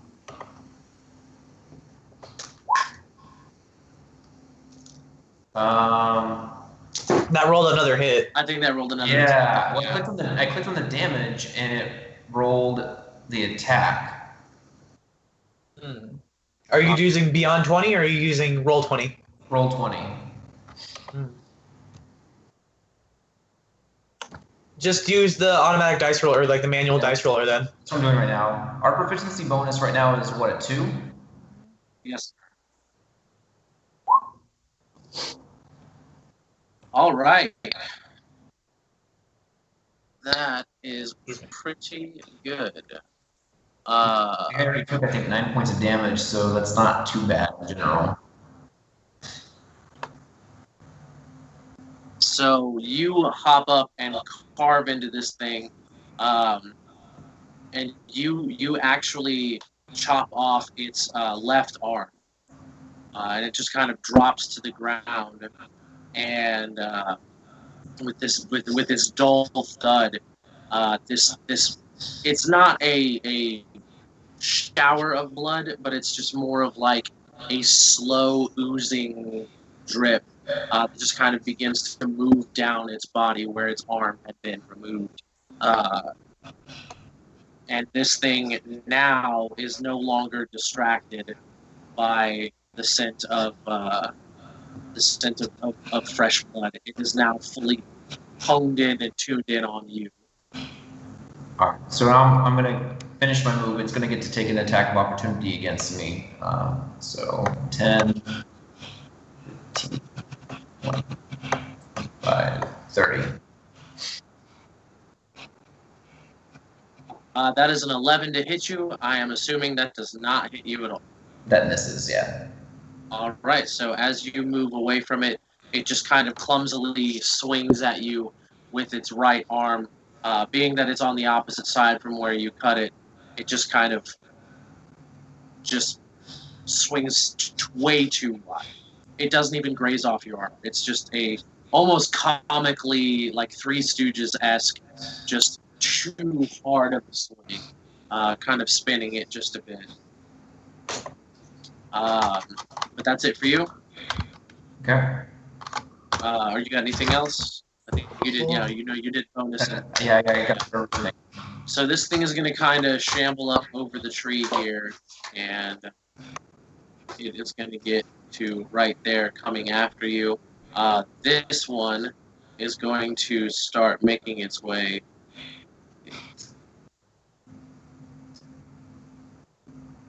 All right, it is going to get here and attack Pilgrim. And here. All right. So for Kilgrim, we'll do the bite and then the claw. Okay. So the bite is a 16. That hits even if I do my thing, so yeah, I'll just take it. So 16, and then the claw is a 9. That misses. All right. So for the bite, that is going to be...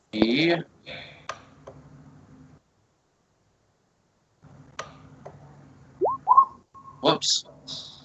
It kind of lagged. Never mind. You're only... it's the first one. 4. 4.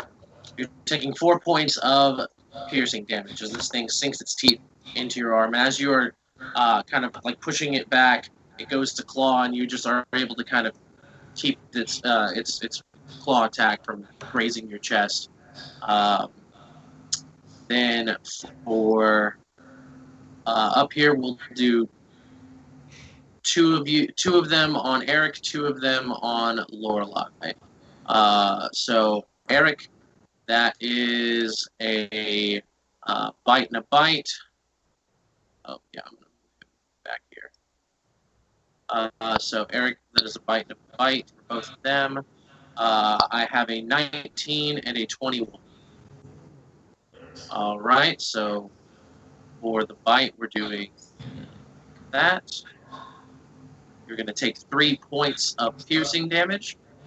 For the 2 claws, I have a 8 and a 13.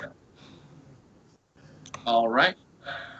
So these things come after you. Only one of them manages to actually kind of sink its teeth into your shoulder, just where the gap in the armor is between your collarbone and where it actually is an armored area. But you manage to get your shield up and kind of repel the other attacks from these things.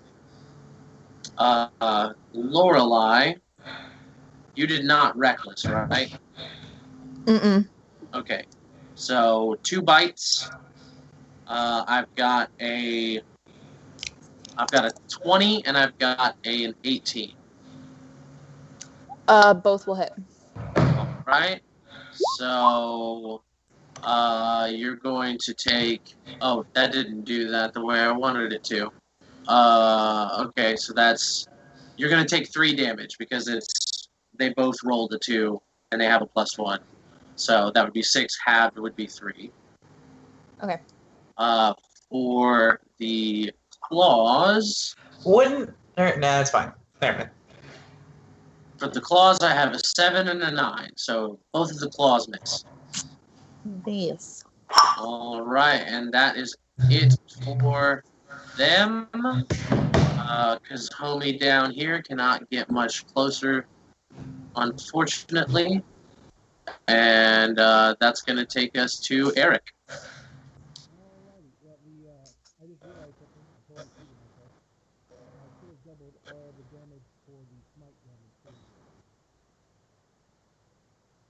Yeah, I thought you had. Yeah, I thought you had that. That zombie wouldn't have existed.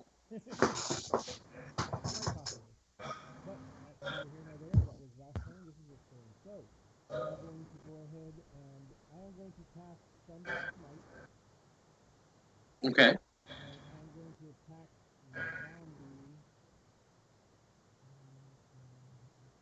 Actually, I'm not going to attack on this side. I'm just going to swing on this side. Okay. So I'm going to go ahead and not so worried if I'm on sword. 11 points of fire. So you this one has sunk its teeth into your shoulder. You kind of just get it off with your shield, and you follow up after kind of doing a shield bash to throw it off. You follow up by lunging your sword deep into its mouth, kind of just unhinging its jaw, and its jaw just kind of collapses down onto the ground, and you see this thing kind of spaz and tensen up, and it topples backwards off of your blade, and it is dead. I'm going to also use my bonus action to do my shield bash on the zombie. If I shield bash him like into the bar, can I knock him down with that? I will, yeah, I'd say you can knock him prone.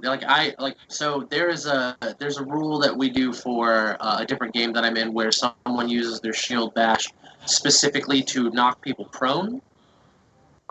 And I think that's what we do. I think that's what we chose the contested athletics check for. Because if I'm remembering correctly, now that I'm thinking about it, I think as a shield master, you just get to push people. Like you just.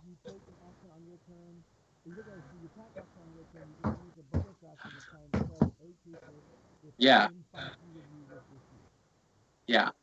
So I would say if you're just like shoving him up against, you're trying to like pin him up against the barn and knock him down. Yeah. Then let's do an opposing athletics check. Ooh. Yeah. This thing is surprisingly strong for being a thing that's not alive, but it is not strong enough to withstand you just kind of shoulder checking the absolute shit out of this thing. You lift it up off of its feet, slam it into the barn door, and it kind of like the impact of its head. It has this like dull, wet thud. And it collapses down. It doesn't fall onto its face. It just kind of more of like hits it and then slumps down. And it just kind of like looks back up at you and is still kind of reaching out to you, just and it has not gotten back up. But it is now technically prone.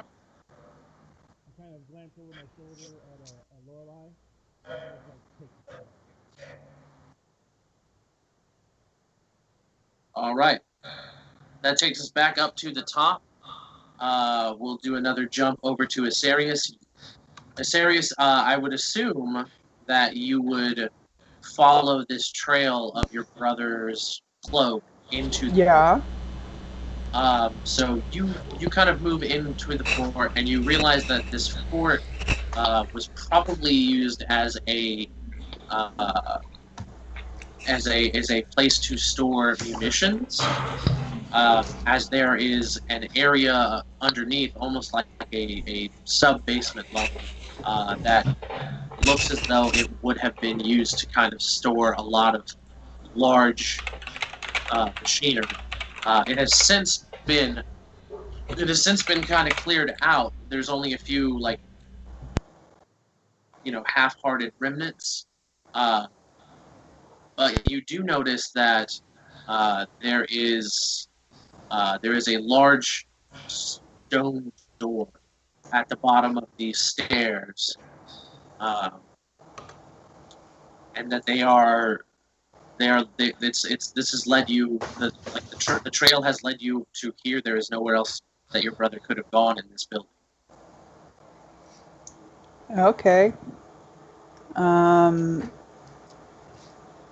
I would like to say I search for traps, except I don't think I can do that on this character. I mean, so the beautiful thing about 5e is that anyone can try to search for traps. Some people are better at dismantling them and finding them than others. But Well, I just want to see if I can go through this door without, catching on fire or some weird thing. Give me another investigation check. Hopefully it's better. Slightly. You notice that the door, it does not have any handles or anything. But there is an area. Okay.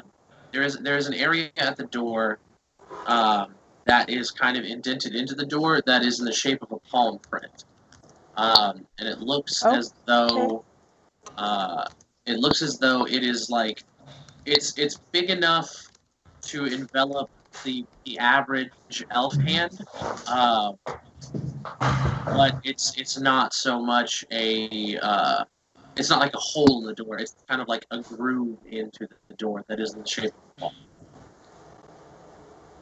Okay. But it does not seem that there are any obvious traps, and if there are any traps of a more sinister and magical nature, you are not detecting them. Ruby.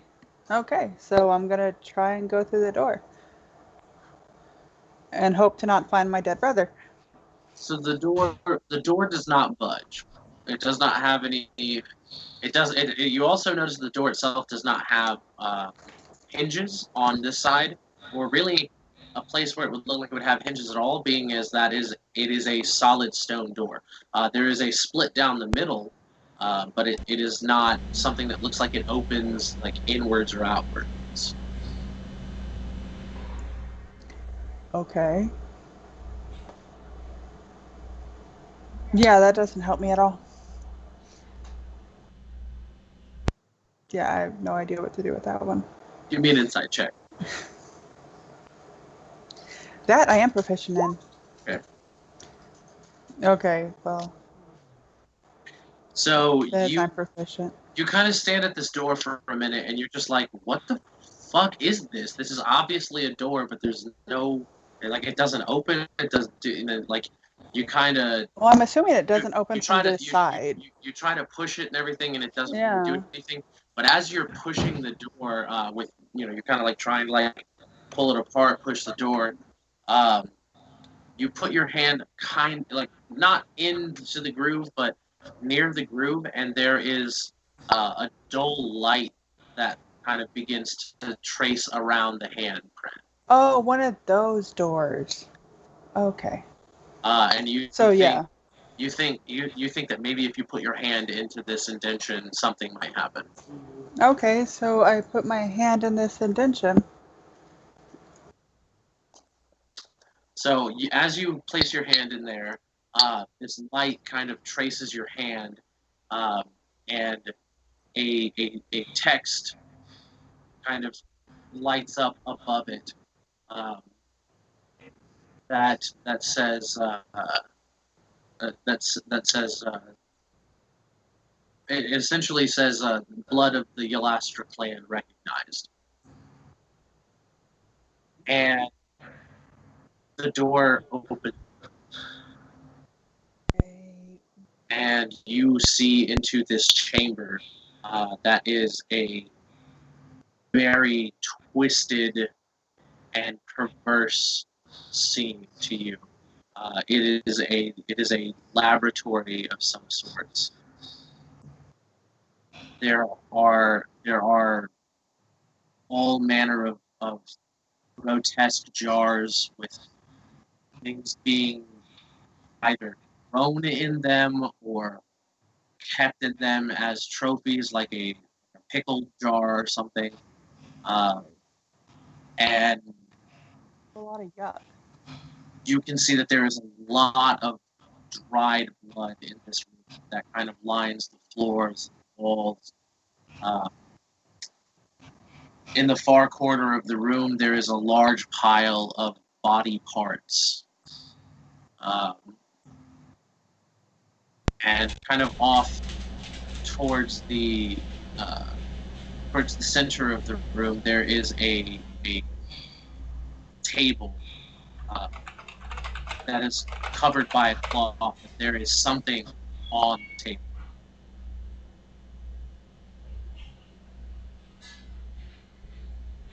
Can I see its feet? You can. Bottom of the table. So it is complete. From where you were standing, you can tell that it is humanoid in shape. Okay, I mean, I'm just wondering, like, I really don't want to move a sheet and see my brother's dead body. So I'm looking at the shoes. Are those his shoes?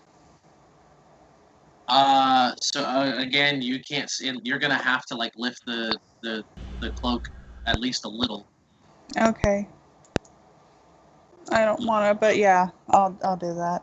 So you're checking the shoes. So you go towards the end of the table. You kind of like look up, like, oh please no, and you look down, and you can see a familiar pair of boots. It is your brother's shoes. But as you kind of stir the cloth, there is a low groan that comes from underneath the sheet, and the figure begins to stir a little bit, and you can hear the clanking of chains. Great. I stake him. You stake him? Mm-hmm. Okay. what do you have that you would stake him with, or do you just like have like, or are you actually staking him? Like you have a wood stake? I have 9 of them actually. Okay. Yeah. Give They came with the me. haunted thing. Yeah. So yeah. Yeah. The haunted one background. Yeah. So So give me a that would be a what? just give me a strength check to see like if you can do it hard enough to get through, get through the sternum and the armor, and actually, because you're just going straight through. You're just like, fuck this, straight through the sheet, into the heart, boom. Yes, sadly is what I'm going for. But damn, that's really not something you want to do. I'm just saying, in case y'all are wondering, this is not something you want to. I'm staking my sibling. Okay, well. So, that's a save. That's not an attack. That's yeah. Are you proficient in strength saves? I don't think so. You're a druid, so it's intelligence and wisdom. So yeah, we'll take that 10. Cool. So it's not clean. It is not a clean staking. And as you just like jam this stake down into his chest, and you're kind of like twisting, trying to get it to really go in there. Yeah. You break off the stake inside of his chest, and you hear as you do this a very sudden, and then and his body tenses up and then goes limp. And do you pull back the sheet? No. Now I'm wondering if I have enough time to set a bonfire down here and get out of the building in time. So, as you're wondering this, you hear a laughter that just seems like it's coming from all around you. Figures. And this laughter is very dry and crackly. It almost sounds like it's being laughed through vocal cords that have been dead for centuries. And this voice continues to echo through the room and says, "Mysterious, last of the line. I didn't think that you would willingly kill your brother. Now it is only you left. You are the only one left to stop. And soon you will not be my problem anymore." And you feel a presence behind you. Of course I do. And as you turn to face it, you see that she is standing there in front of you, holding this large orb that she's just kind of like turning over in her hand.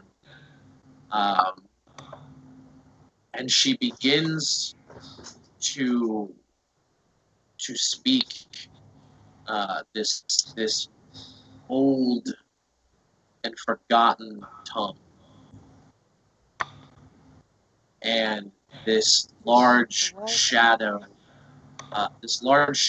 kind of emerges from behind her, with these piercing and bright red eyes. And it begins to move towards you.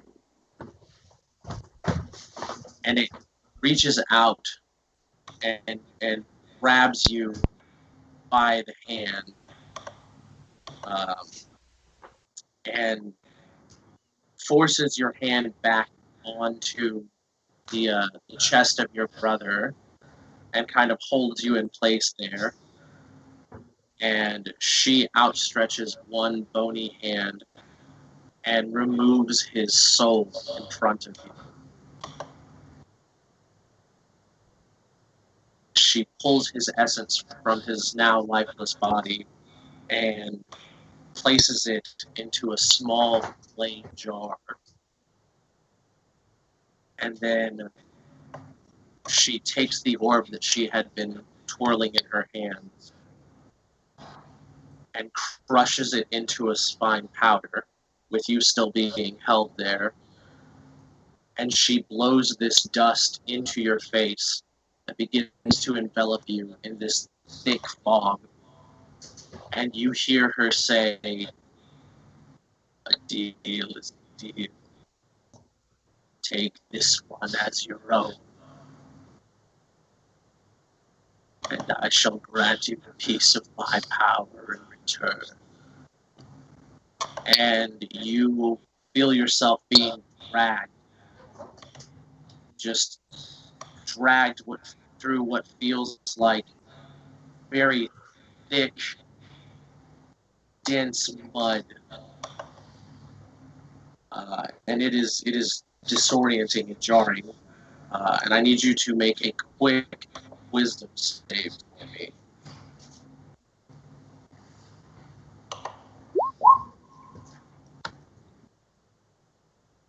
So you begin to lose sense of direction. You begin to lose sense of what is up, what is down.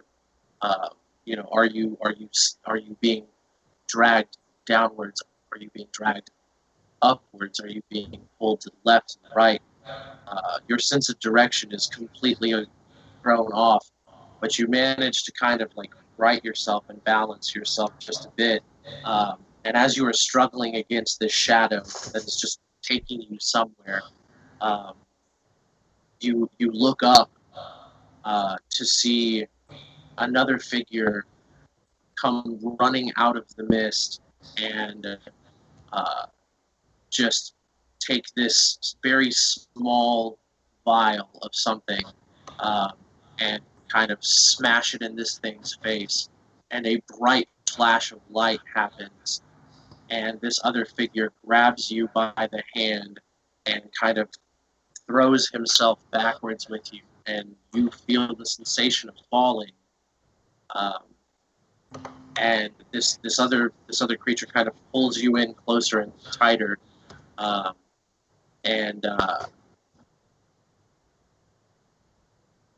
Did you? I forgot to ask earlier. Did you end up going with the Circle of Dreams?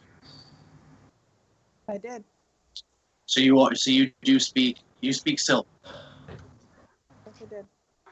So this creature does say to you in Sylvan, "Do not fear.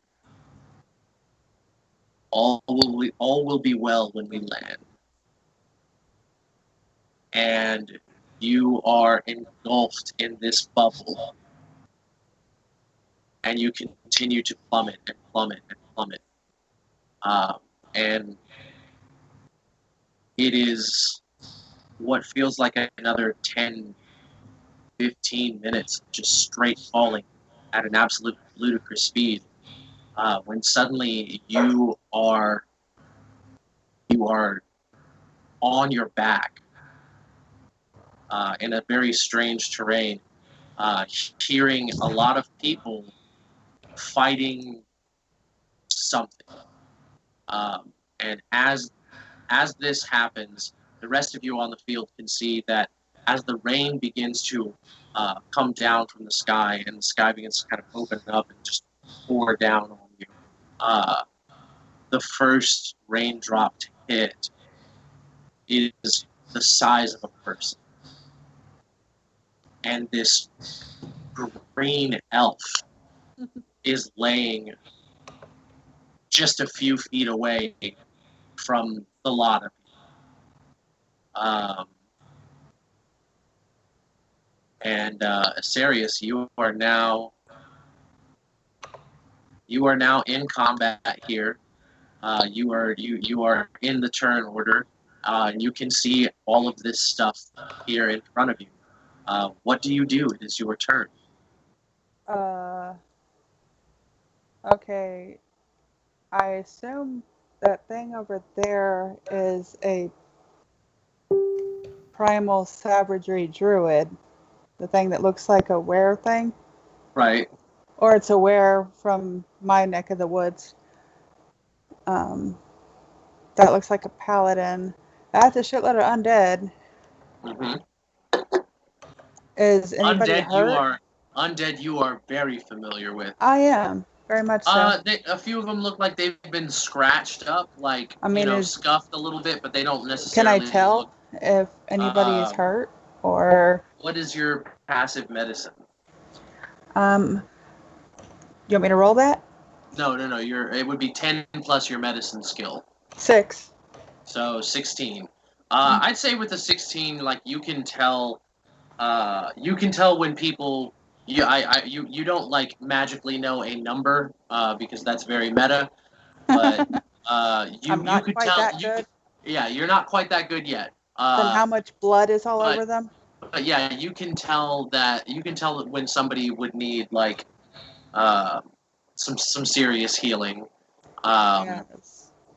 And now that someone has asked this question, I forgot to go over this in the session 0, but I operate under a system where instead of calling out hit points exactly, if you want to roll a medicine check, then if you roll high enough, I will allow you to openly discuss, like, out of character, I have this many hit points while still in combat. But if not, you can say, based on a percentage of your total health and what your remaining hit points are, if you are at 75% or higher of your health, you are wounded.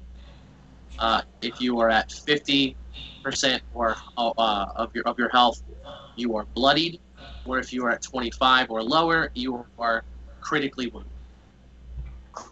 Yep. You mean you don't want us to say that, let's say if I put myself on a scale of 1 to 32, I'm about a 19? That's for what the good medicine check is for. Gotcha. And also out of combat. Like out of combat, I don't care if you guys are like, hey, out of character, like that combat's over and like I have 4 hit points. Someone, please God, give me a potion. But like during combat, yeah, if you wanna see how your friends are doing,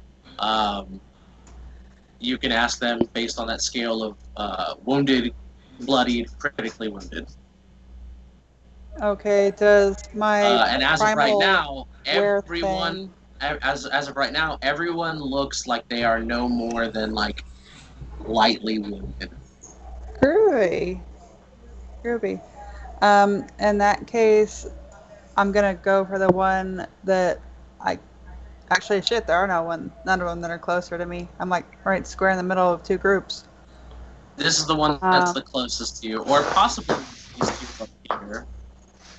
Well, yeah, but that has 2 people, one of them in a lot of armor, so they'll be okay. So I'm gonna go for this little one.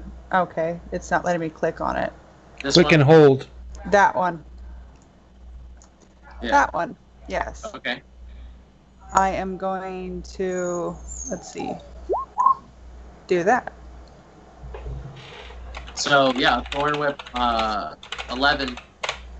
So that'll hit. And the first thing that you notice is that as you cast the spell, typically you would like to kind of conjure up this very ethereal, like almost enchanted vine that would sprout a few thorns here and there.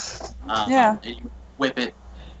And the first thing that you notice is as you cast this spell, rather than what you are used to normally seeing, this almost barbed wire like thorn, this vine of thorns kind of wraps itself around your arm and just very lightly pierces your skin, and it almost very snake-like, just tethers itself to you, coils around your arm, and it is just dripping in this black air as you whip this thing.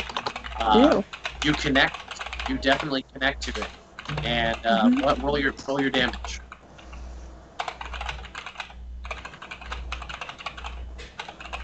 That's a D6, right? Mhm. Haha. I've never done that before, but that was really cool. Yeah, I rolled max damage. You connect. Cool. Now you have the option with Thorn I Whip can to. pull it closer to me. I'm going to pull it a little bit closer to me, but not so close that, it can easily reach out and slap me, if that makes any sense.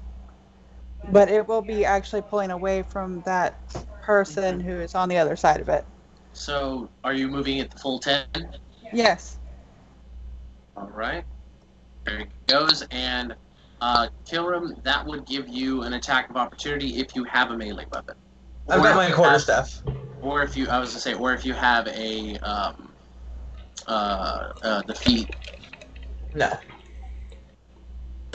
But I will attack with my quarterstaff. Go for it. I like how we're working like a team. Yeah. That's an 11. You're doing the one-handed? I assume because I have my wand in the other hand. Yeah. This zombie in front of you is just entangled in this. Hey, I'm Issa. Jagged, this gnarled, jagged vine, and it is pulled backwards, and you see this kind of backhand slap this thing with your quarterstaff, completely shattering its jaw and rendering its bite useless. I like to think actually that because he uses it as a walking stick and to hold himself up a little bit, just to balance himself and aim a little better. Mm-hmm. So I think as he saw it moving, he just picked it up out of the ground and jammed it into the jaw with his left hand, you kind of catch the bottom jaw and just completely rip it off. Nice. And yeah, this random elf that fell from the sky has joined to help. Thank you. That's gonna take us to you if you are done, Jess. I'm done. Just hey. Okay. I'm Issa. Well met. How you doing? It's dead, right? No, it is still alive. Damn it. It is still no. That's not a factually accurate statement. It's been dead the whole time, but it is still animated. That's not what I meant. Okay, well, it can't bite anybody. Correct. So, yeah. So it's my turn? Mm-hmm. Cool. Kilram will just bat back and forth. And that completely changes what I was going to do. So, no, not in a bad way at all. Cool. It just changes up the cantrip I'm going to cast. Cool. Actually, since I was going to cast Shocking Grass because it was in my grill, but nah, we're going to go for another Scorching Ray. Very nice. And we're going to put... how bad does the zombie that we broke the jaw of look? Does it look pretty rough? It looks as though it is. It is barely standing. So only one bolt on him. Okay. And then one bolt on this fellow. And then one. He also looks like he is barely animated. Okay, and then. Cool. And then one on the one. Yeah, one on the one below me. So let's go ahead. I'm just going to click this 3 times.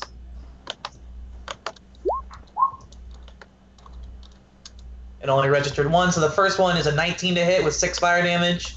Okay. No D&D Beyond, don't roll. 13 to hit, 6 fire damage. Okay. So that second one, you cast this Scorching Ray out once again, striking this zombie, and it just begins to it completely ignites, and it is now just like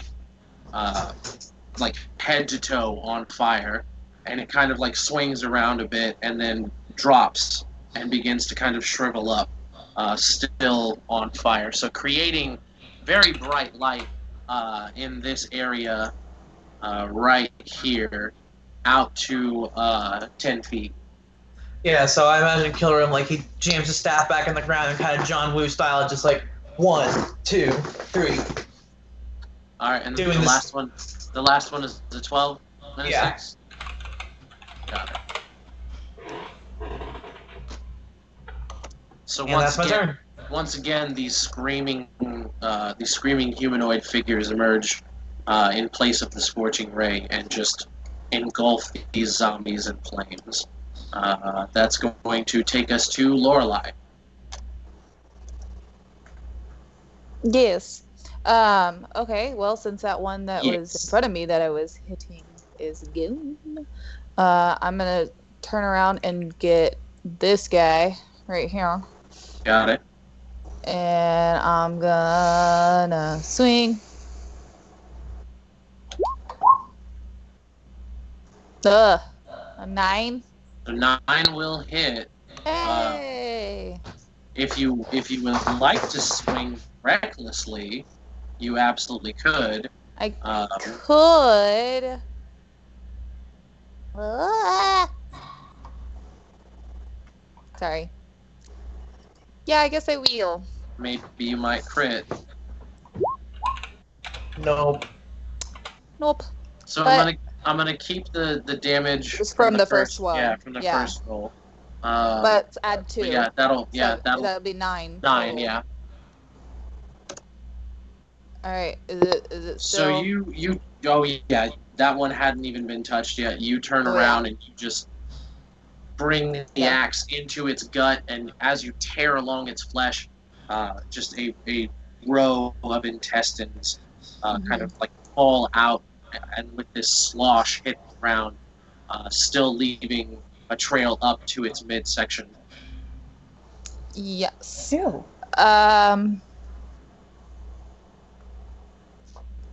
Zombies, man. Yeah. All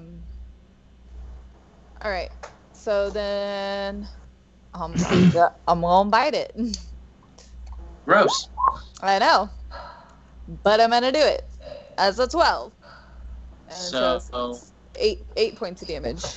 So you once again take a chunk out of this thing with your bite. Give me another con save. Yep. Yeah, there you go. Barbarian con saves. Hell yeah. Too angry to get sick. You are fine. Ah. Yeah. You just summed up Ray. You spit this hunk of rotted flesh out onto the ground, and it's kind of there's a bit of dirt on this thing's body still from being unearthed. It makes it a lot easier to stand it being in your mouth. And you just kind of spit it out and just let out this like primal like and that is it from you. It's going to take Okay. us back to Trey. Yeah. Okay, I am going to move 5 foot forward, and I'm going to attack this guy again. Hopefully, this will be the end of him. Wow. So an 8 is enough. An 8 is enough to do it. That is the funniest hit ever. Because I don't feel like it should hit, but it does. So why complain? These things are not wearing any armor. These things are dressed in like peasant clothes. So that's Okay. 4 points of damage. So real quick, what does your hex blade look like? Is it just your regular sword, or is this? This is just a regular long sword. So basically, my power comes from the connection that I have to the blade I'm hoping to one day earn the right to wield. But I obviously don't have anything fancy as a weapon. It's just a long sword. Right. The way it's set up, like I end up using my charisma bonus instead of my dex or strength to hit, and because I have the curse on him right now, I add my proficiency bonus to the damage. Right. Yeah. It's just a normal sword. I have So nothing special. empowered by this piece of the blade, you have marked this thing for death, and the blade answers true. You cut this thing just diagonally, like shoulder to hip, and it just kind of does a slide down, and this thing stops moving altogether. Evil Dead style? Yes, it is now dead. Okay. So then that's 10, 15, 20, 25, 30. There we go.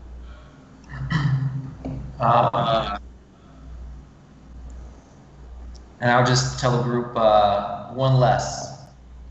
That way they know that we're dealing with, I got one of them taken care of. Got it. So that's going to take us to the zombies. This one here is going to stand up and try to attack you, Ray. He's going to try to hit you with that bite and claw. So that is a natural 1 on the bite. So you can make a free attack of opportunity on him. Gotcha.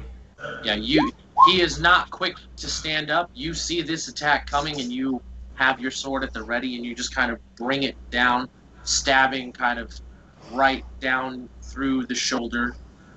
Your blade kind of produces out underneath the ribs, and you quickly lunge in and withdraw your blade. Achilles style. But it is still getting up and still coming for you. So I did 7 points of damage to it, by the way. Yeah, so its claw, I saw that. So its claw is a 14. Misses. So once again, telegraphed its move just a little too much. These things are not fast. And you are able to just deftly maneuver its attack to your shield. This one over here is going to make a bite and claw on Lorelei. So that bite is an 8. And a claw is also a natural 1. So Lorelei, you get a free attack of opportunity on this boy. Cool. Chop. Swing with the big axe. Crunch. So 12 points of damage. All right. Nice.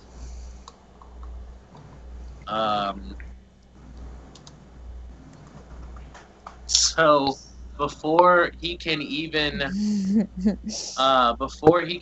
do anything, really,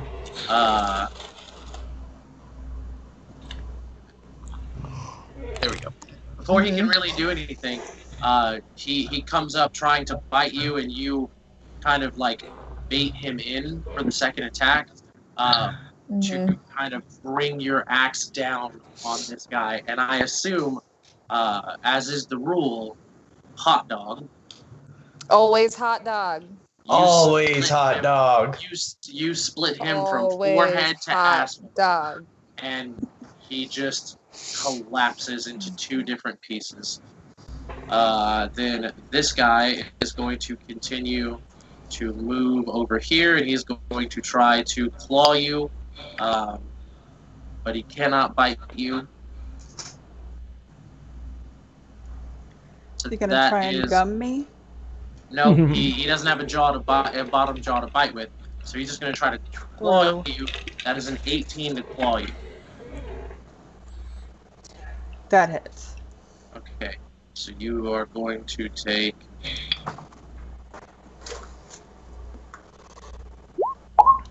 3 points of damage. Okay. Well, not exactly dying. I'm okay. All right, and that is it for his turn. That's going to take us to Eric. All right, I'm going to. Oh shit.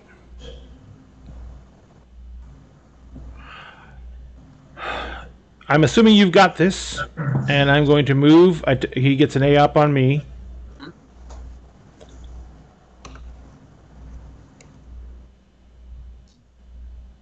Yeah, you feel his claws rake against the back of your armor, but it's not enough to make purchase. Gotcha.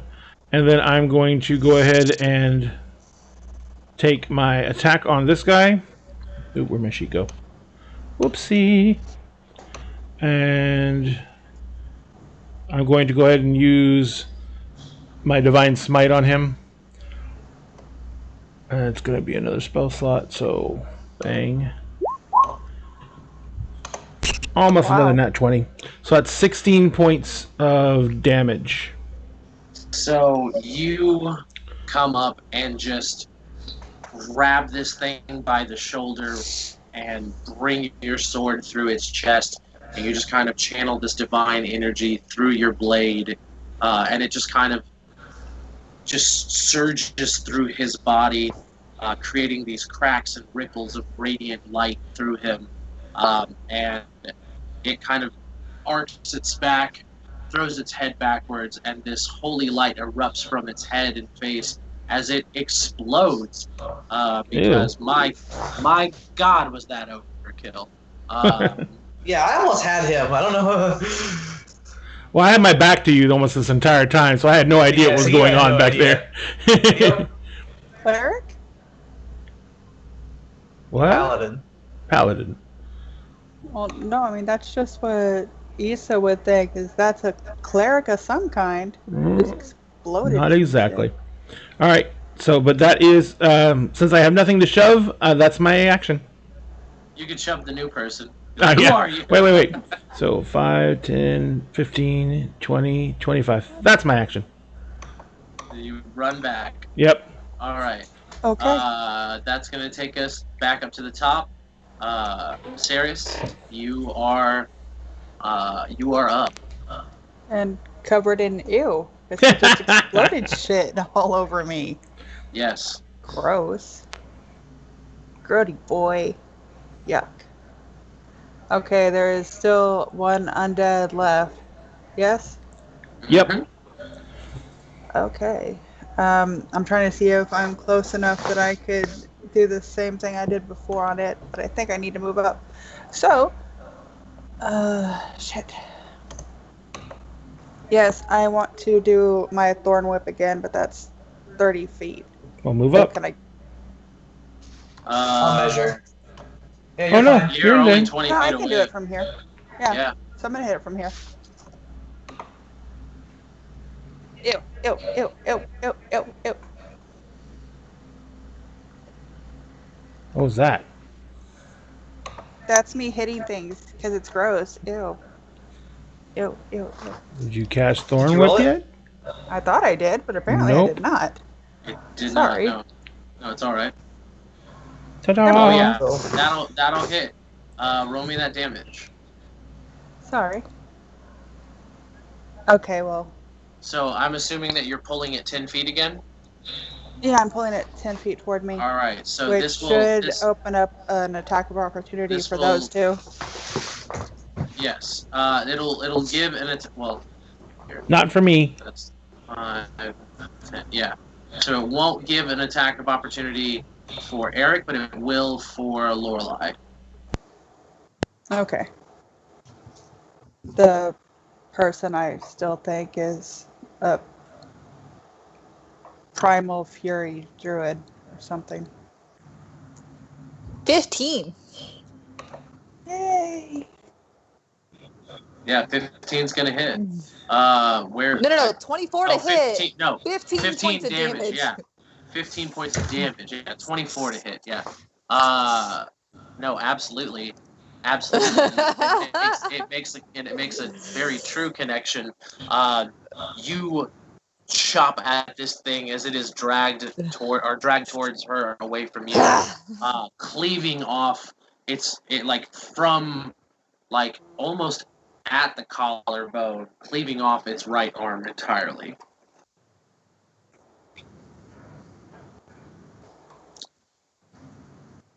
That Only is southpaws around here. is that it? Is that it for you, or do you have a bonus? Or You can still Me? move too. Me? Yes, Or, you. yeah, you have a bonus. I believe you have a bonus in movement. I have a bonus. I just don't really have anything I can do. Fair enough. Well, yeah. I mean, that's about the only thing I could do. But that's an action. That is an I action. think. So So that's the end of your Yeah. turn. Yeah, that's the end of my turn. Kill Rim. All right. So Kilrim will pull out his wand and he will do what looks the same thing he does for Scorching Ray. He touches the evocation symbol, traces it down the path of offense and into the path of fire, or into the sigil of fire. But he like waves it in a much smaller pattern in the sky and casts Firebolt on that last zombie. Okay.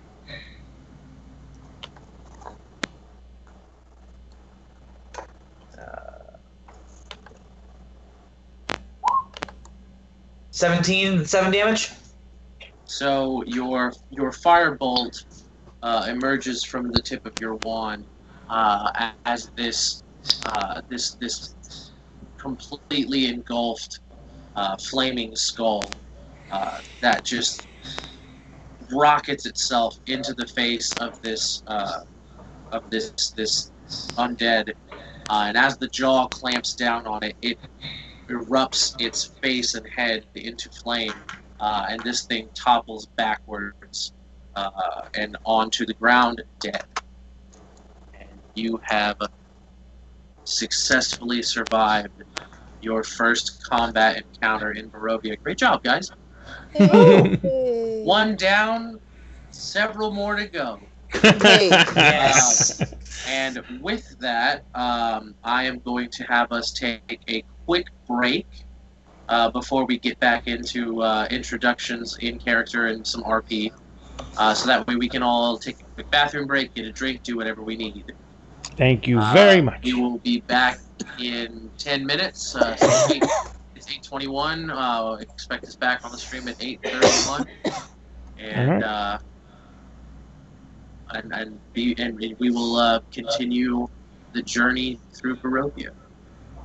See you guys in 10, guys. Good.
we're live again.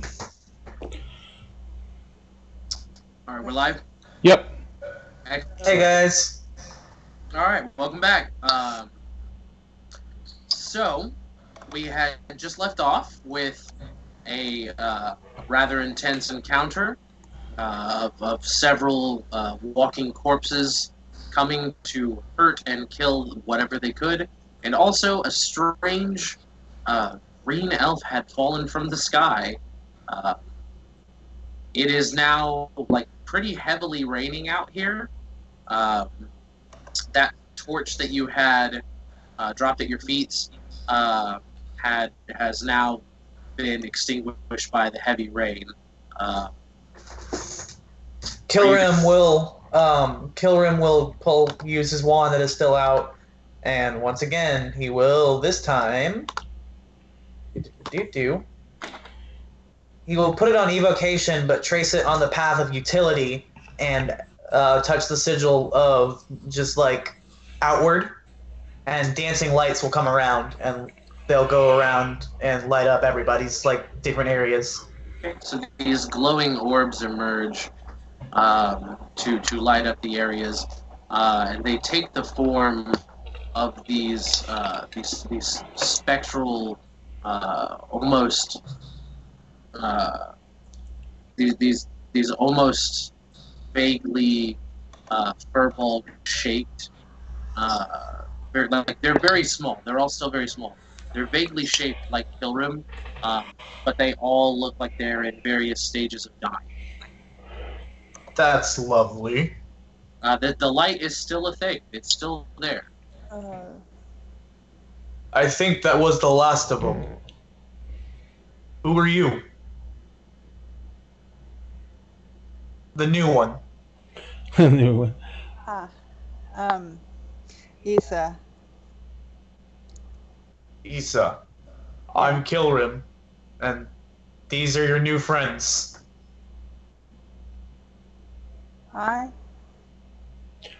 Issa, where are you from? I'm trying to remember. From Eberron.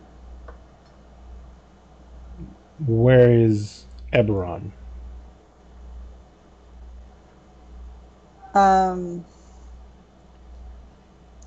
Middle of an ocean? It's a large continent. Oh, you're from Corvair, baby. That's the Oh, continent. Corvair. Thank Yeah. you. I could not That's remember okay. the last name. Yeah, I'm from Corvair. So, and where is Corvair? We're going back to that first question. Corvair is in Eberron, which is a continent on an ocean. So she is saying things that none of you recognize. Absolutely none of you recognize where that is from, or have ever even heard of this place.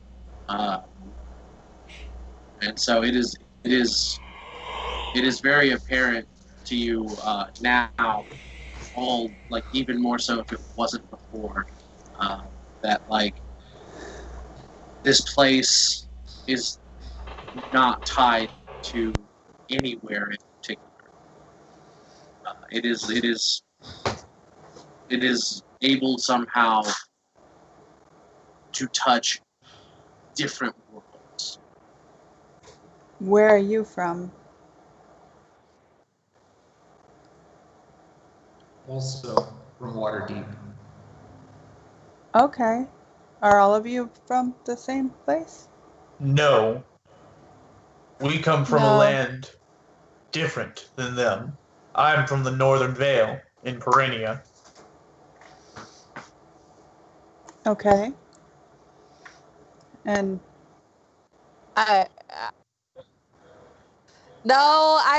depends on how long this conversation's been going. I would have calmed down a little bit probably by now.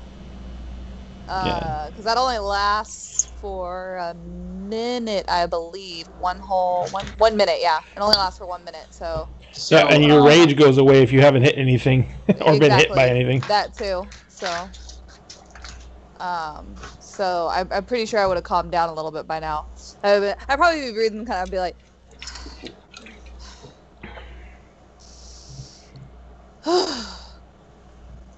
I'm from Perinia also. I don't really have a specific place I'm from anymore. I travel a lot. My home was destroyed. I'm so sorry. I don't know where we particularly are, if we can believe the thing last night. We had the fortune of having a wonderful guide, and unfortunately will have to be your guides here. Okay, where is here? This is a land called Barovia. Right, we got the name. You got the name. Yeah. Barovia. I've never heard of it. Mm-mm. But I'm sorry. this place, But then again, this place is dangerous, from what we've been led to believe. And so we were taking shelter in this small building. We have horses in this stable. I'm going to go make sure they're okay. And see if I can shore up the stable more, because apparently horses are attractive to these things. they're alive. Mm. Of course they're attracted to them. The horses would look like a food source. Are there undead everywhere here? Is that what this land is? Barovia? I don't know yet. But we were led to believe that there is great evil here. Much evil here. Obviously. And magic is different. Things are shifted. I noticed little changes. But I either don't way, like them. we should. I could not, in good conscience, let you stay outside with the way things are. Okay. So I would invite you to shelter in the house. I thank you. We should hurry and get back inside. I'm going to check on the horses first. I'd go with you, but I probably will just scare them more. Lorelei, I'll go with him. it was a good fight. But next time when I down an opponent like that and put him on the ground, he becomes very vulnerable to strikes. So Got it. that's why I was saying to take his head off in particular. Just trying to get the one that hadn't been messed with yet. He was still trying to get me. Oh, absolutely. But we do best to combine our efforts when we have the chance. Sorry, I'm not used to fighting alongside other people. I was. Are you a soldier, kind sir? I am a paladin of Tyr. If you probably don't know who that is, Tyr is a god of law and justice in my land. I'm familiar with what those are. I assume that's similar where you're from. What is your specialty? Plants and animals. I have some healing abilities. I'm actually hunting a lich. A what? A lich. Would I know what a lich is? Make a. You can either make a religion or an arcana check. They are the same. I'm gonna go with religion because I'm a religious boy. Okay. Religious boy. 17. So you studied you studied with the monks in the Grand Library for a bit, and you even went as far as to adopt a method of the arcane arts and practice it yourself. You are aware that magic is very, very useful. It is very powerful, and there are a lot of crazy things you can do with magic. You read that in your studies before before unification happened, the world was ravaged by this powerful wizard that had become undead himself, and was using his power to threaten all of existence. You remember someone mentioning lichdom. You can draw the comparison between the two, but you don't work necessarily. Did I drop? You dropped for a second there. Just a second, though. It was just a second. You don't understand how liches work exactly. Like you don't know the path to lichdom. Yeah, of course. But you would know that like a lich is a very, very powerful magic wielder. That has made themselves undead. I'm familiar with these liches. An ancient one sorry. ravaged my world long before my time. Well, mine's ravaged my family for the past 13 generations. Is there any chance that the two liches you speak of are the same? I don't know. Possibly. I'm not as familiar with those types of magics that she uses. No, but what is it that has been hunting your family? What do you know of it? And then ask him what he knows of the thing that ravaged his world. This was long before my time. I barely know anything about it. The only reason I know anything is because killing this thing has been something my family has sought to do since an ancestor created herself. We can talk more inside. Yeah. So Kiram, from her description and the fact that she is referring to this thing as still being alive, that she is hunting it, not she was hunting it. Yes. And the fact that you read about this thing that happened so long ago, about 2,000 years ago. You're pretty confident that there is no tie between those two. Yeah. Unless, of course, we're from different times as well as continents. I believe we're from different places altogether. I would think so, yes. But yes, we should go inside. I agree. By the way, I have been checking on the horses, Josh. Yeah. So you open up the barn doors. The horses are fine. They're a little spooked. But they're like with nothing like clawing at the walls and the doors. The only thing that's really spooking them is the storm that's coming through. The occasional crack of lightning and thunder. But they're not, they're not completely ignorant to weather. And like having them inside the barn and like, actually stable. They're uneasy, but they're not like trying to run from anything. Right. You get the feeling that like if as long as you leave them in here and they're still like secure, they should be fine. So I'm going to make sure that there's no other ways to get into the barn that are readily apparent other than the main gates, or the main doors, I should say. So there is a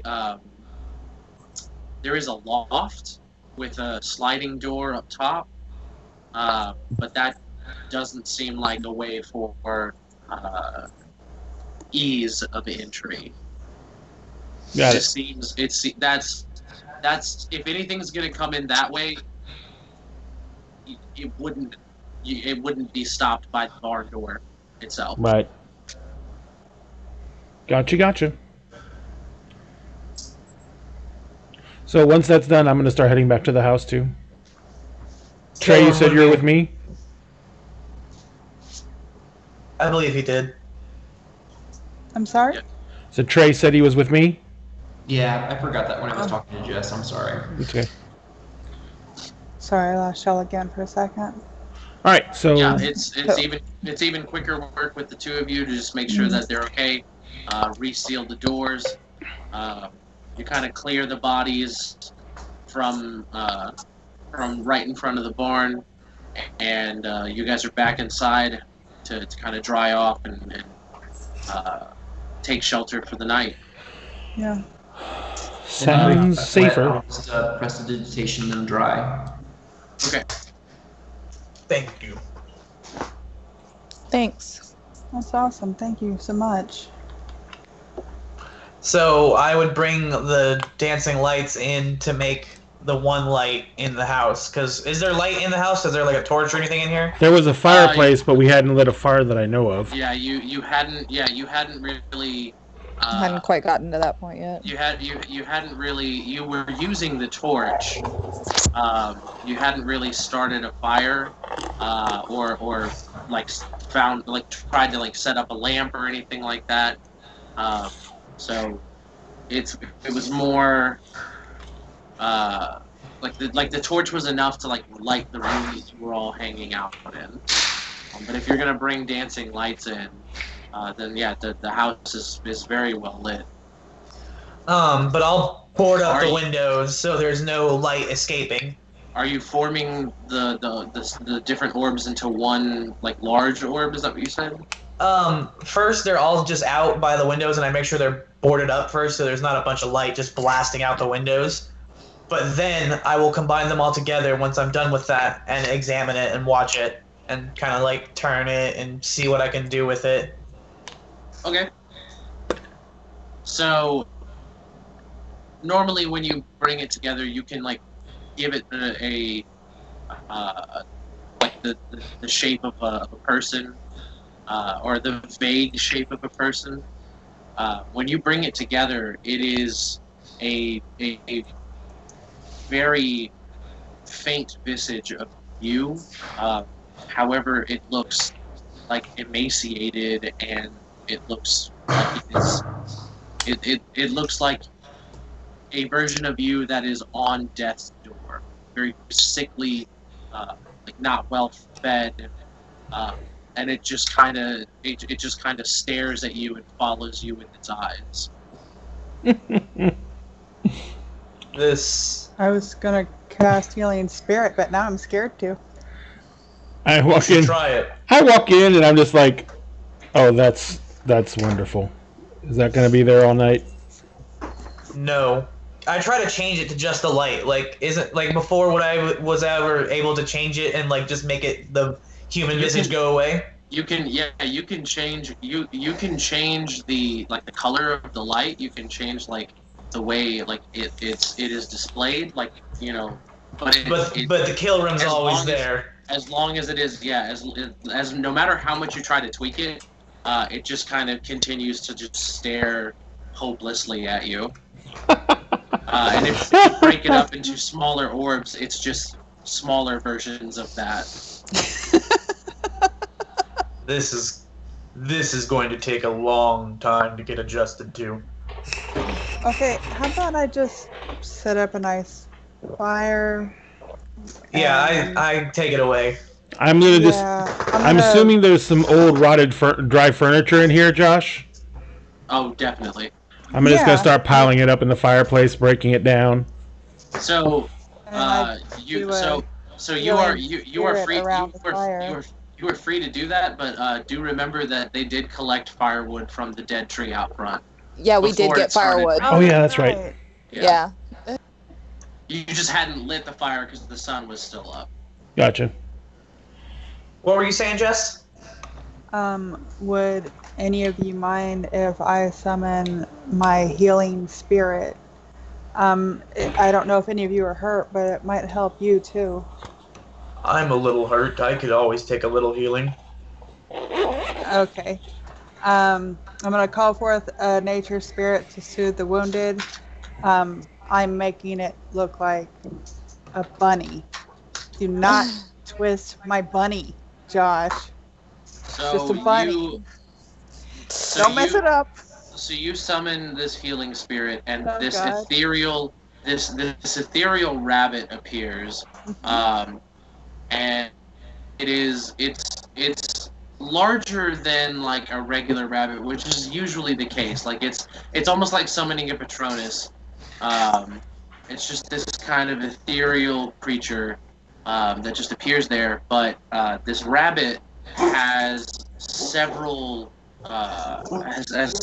like wounds across its body, and it appears to be an undead version of a rabbit, but it is still giving off this soothing energy from it.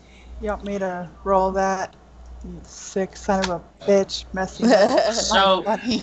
So normally healing? in normally in combat, I would make you roll that, but outside of combat, like it's like a minute long spell, and Yeah. people aren't hurt enough for it to take a real long time to get them back up to full health.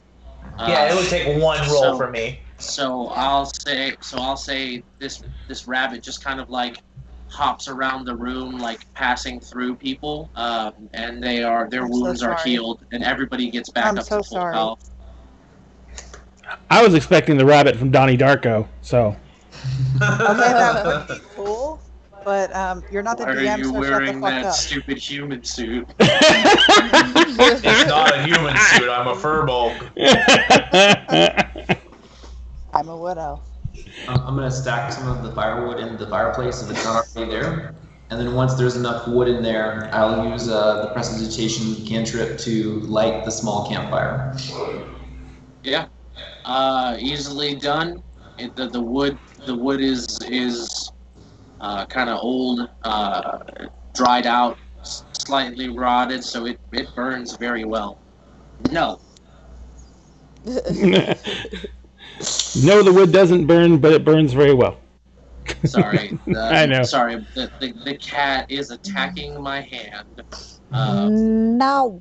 Yeah, no, They do like that. claws out and everything. I don't like it. But yeah, That's you what my cat is like. you pretty much you get this you get this fire started. You are set up in this house. You've got you re-barricade the door and everything, and you are free to take your watches, take your shifts. I'll take first watch. I'll do second. I'll I do can see in Dawn the dark. Watch because I'm useless. You'll do what? The watch closest to dawn because I'm useless in the dark. Well, I'm not, so I'll do that. So watch consists of 4 watches that are 2 hours apiece. Oh my god, shut up. There are 4 watches, 2 hours apiece. You are if you are an elf, if you only have to sleep, or meditate for 4 hours, you can take 2 watches. That is fine.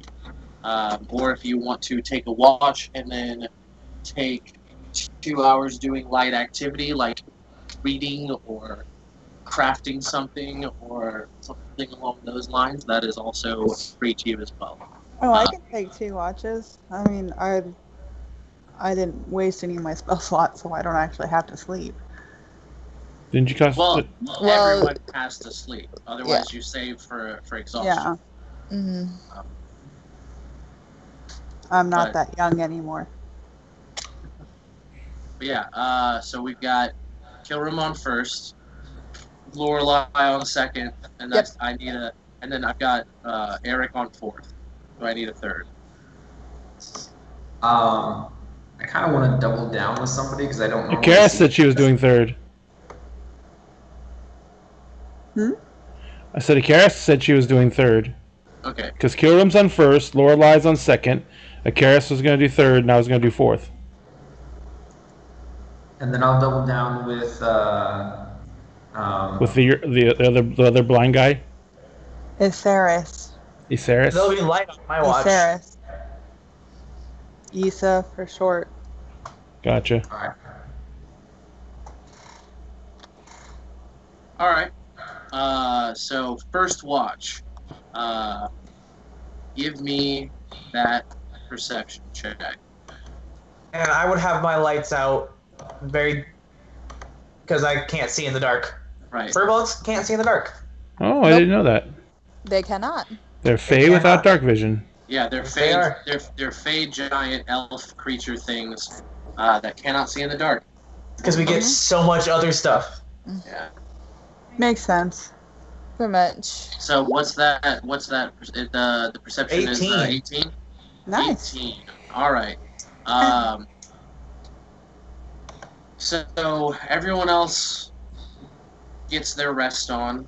Kind of takes a moment to find a brief reprieve from the already insane conditions of this area and this land.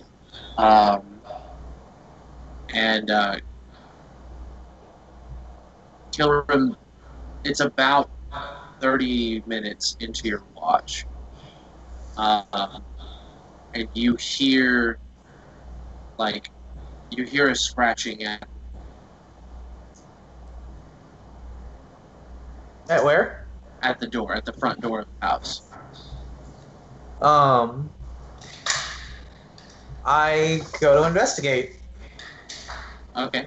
So as you get up to kind of listen at the door, you're standing at the door kind of like just not like ear to the door, but just kind of like, what's that?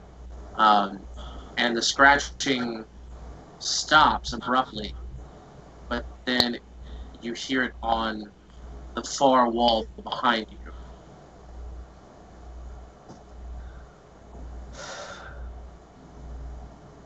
I open the door and I send my lights out to like do a perimeter around. Are you going around the house yourself, or are you just like moving? But first, I send them out very quickly to try to startle anything and see if I hear movement before I do the walk around. So it's still raining kind of hard. So you kind of like poke your head. You open up the door, and you poke your head out. You see the lights. There's nothing there. You do a quick lap around the house. There's nothing outside the house. There's nothing on the roof. You're not seeing anything. Like you can see out into the tree lines. There are a couple of eyes out in the dark that are reflected off the lights, just like eyes of animals. Josh's face just froze in a great position. It did. I hope we don't lose him just now. Oh, it's okay. We have a DM break. He should be able to come back pretty quickly, though. Yep. Okay, this has been happening to me with all of you several times today. Remember, Roll20 is being heavily... That was our internet. Oh, that was your internet? Yeah, that was our internet that having a hiccup. Because mine froze up too. Yeah, usually that bumps Josh completely off. Yeah. Yep. And he has to log back in. There he goes. There he goes. There he goes. He'll be back in a sec. The last word you said was animals. It's so spooky that... Oh, there he goes again. It's so spooky that what? Ladies and gentlemen, the technical difficulties of doing internet-based gameplay. We apologize for the delays. It's so spooky. I know, I'm so spooked. There's nothing out. He's I'm not immediately very like happy just like in the next room. I'm just immediately flooding out light, like go away spookiness. That's my plan in real life world. Go fix spooky. That's what I do in real life too. I talk to myself and I shine a light. Okay, it's so spooky that Skype crashed. Ah! But I'm back. So, Back. There he yeah, is. hooray! Here he is. It's Ta-da! it's spooky time again. So yeah, you see Normal eyes. the eyes out in the dark of like animals, like seeing like a cat's eyes in the dark, something like that. But uh-oh. What happened? What'd you do? Did you break it? What's wrong? Uh-oh. It's weird. All right, What's going on? What happened? am I still here? Can you guys still hear? And Yeah, see we me? can hear you. I can hear How you. do you not hear I us? see you. No, I can hear and see. I can hear and see Evan and Ray. You know what I look like? Yeah. Yeah. Well, if I suddenly disappear again, my computer's acting up. So, yeah, you see like eyes out in the dark, animals, but like nothing is out around the house. Nothing is really there, and then you go back inside. You close the door, and within 5 minutes, you hear the scratching again. I just sit and listen this time. Yeah, it kind of moves every couple of minutes from one wall to the door to the ceiling. Just Ugh. yeah, and it's a very faint light scratching, but it is a deep sound. It is a like.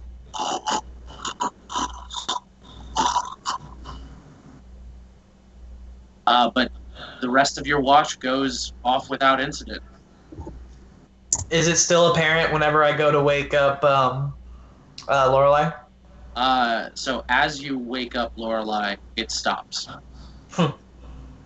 I wake her up and I go, huh, figures. What's that? I heard noises my whole time. I went outside to investigate. There was nothing there, but I heard deep scratching. You should be really careful about going out by yourself. It's probably not the best idea around here, it seems. I know. I didn't leave the patio barely. Okay. Well, All right, we'll I'm see. Be safe. You're right, though. Wake us up if you hear anything. I will. But nothing happened. I just let it go the whole time. Okay. And I go to bed. All right. Lorelai, give me a perception check. Woo woo woo.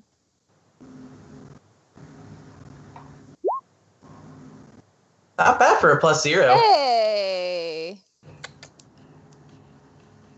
So you settle in for your watch, and it is it is still kind of raining when your watch begins, but about an hour into it, you hear that it begins to let up, and then eventually completely stops, and it's about 10 minutes after that that you hear just the sound of a woman softly crying.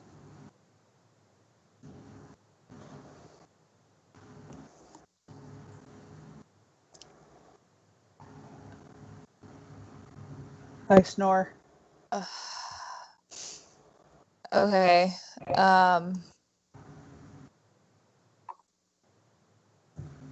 Knowing what Kilram told me, that he was hearing like crazy noises, I'm just gonna kind of let it go for a little bit. So you wait to listen, and the crying is very soft, it's very faint, but you then hear a mixed in with the crying, you hear a voice saying, "Why? Why would he do this? Why would he do this to us? His family, why would he do this to us? Why would he do this?"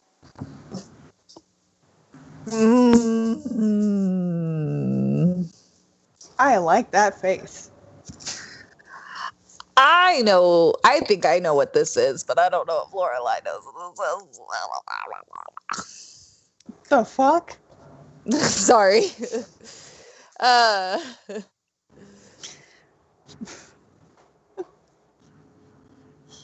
Are you just going to Can I make- continue?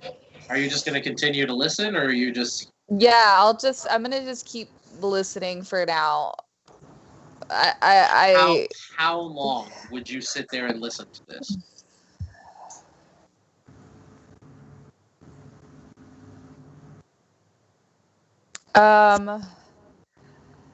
About, I don't know, about 30 minutes or so, I guess. I don't know. Okay. Is there any like cracks like in like, I know we like boarded up the windows and such, but like is there any way that I could look out just a little? Like somewhere there's a crack somewhere where I could look out? Definitely. Like, so you've barricaded. Because I don't want to open that door. You didn't like dismantle furniture and nail it over windows. You barricaded. You Okay. barricaded. So you can Got it. like peek out. Yeah. So that's what I'm gonna do. I'm gonna look out one of the windows and just kind of. Where are you? Because I have out the front of the house, like kind of. I don't know. Well, where's the voice? Is the voice coming from a specific area? Does it seem? It does. It is impossible for you to tell exactly where it's coming. Figured. So I'm gonna, if there's a window or something that's kind of like out the front of the house, but maybe more on the side, like towards where the barn is, I want to look out that way. There is a window that's facing the barn. Yeah, you look out and it's. Do you have dark vision? I do. Okay. So you look out and like you can see pretty much to the barn. Mm-hmm. It's eerily still. There's not even movement from any animal that you can see. You're just staring out into almost this like landscape portrait of a doomed farm. Mm-hmm.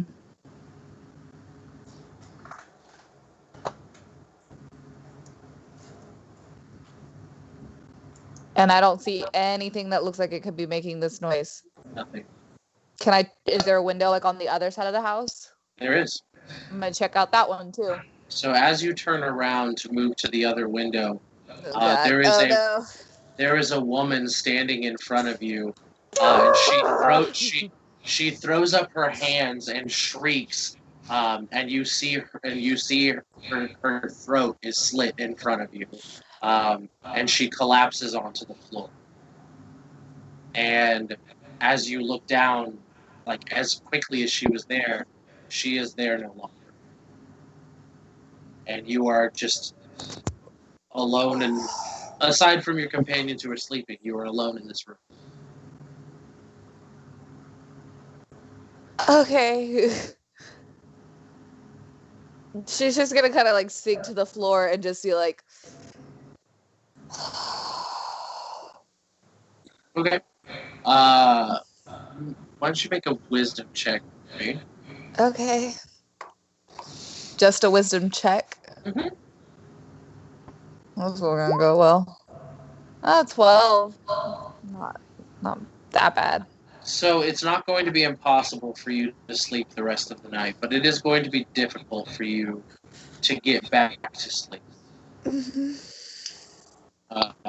But the rest of the watch is dead silent. Spooky. Oh, spooky. Ah. Okay, so Curse of then Strahd, baby. I'm waking up. Was it Asarius? Yeah. Yes. For her watch. So. Okay, cool.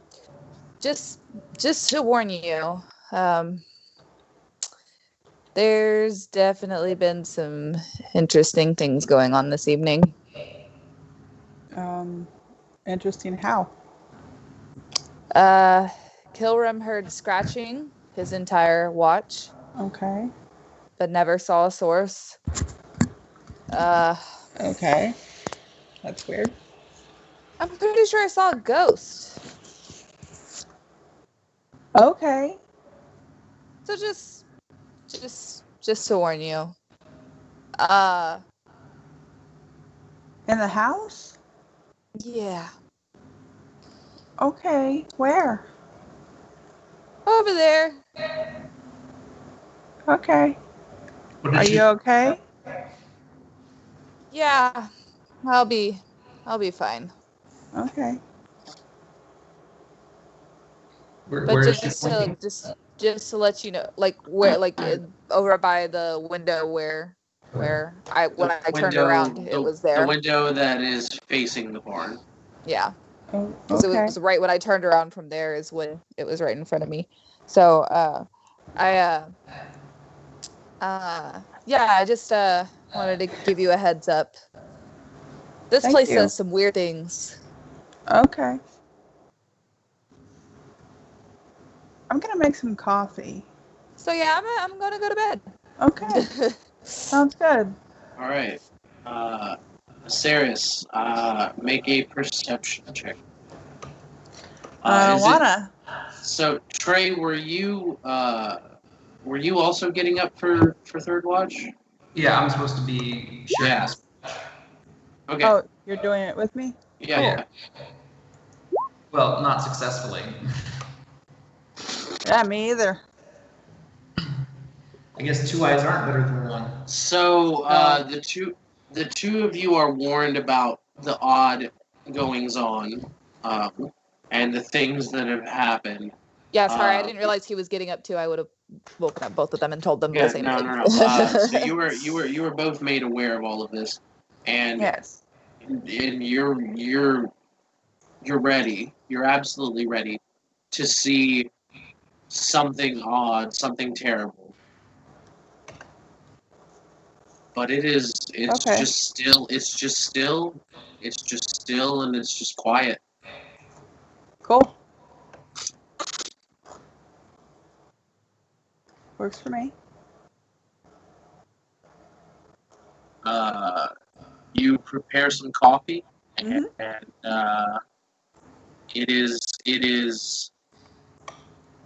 it's a nice change of pace. Excuse me. Bless you. It's a nice change of pace from the current that you find yourself. But nothing of note happens at all. Cool.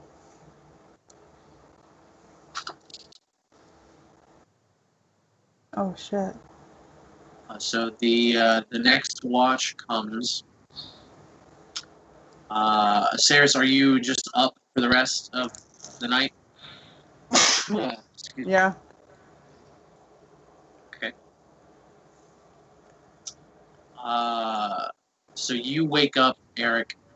Trey, you go back to sleep to finish off the rest. Made and coffee. I need a perception check from Eric. I made coffee, man.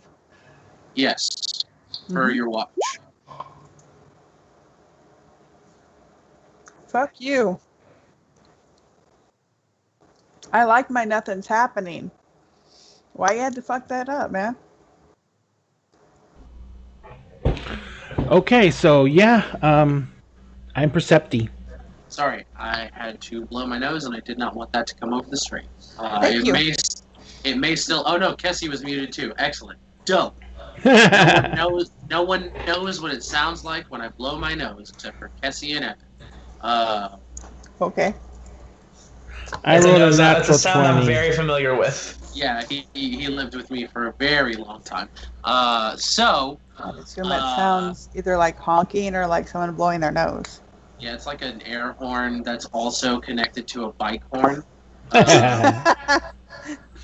My daughter does those. Yeah, Yeah. she does. And she's a So- tiny little thing, too. So That's with, pretty a, accurate. with a natural 20, Mm-hmm. you were told about the strange occurrences in the night, and again, you were vigilant. You are ready to see something happen, to potentially have another attack from the night from outside.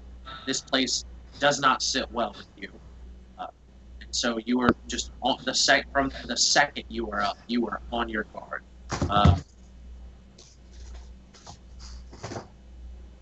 Just before your watch ends,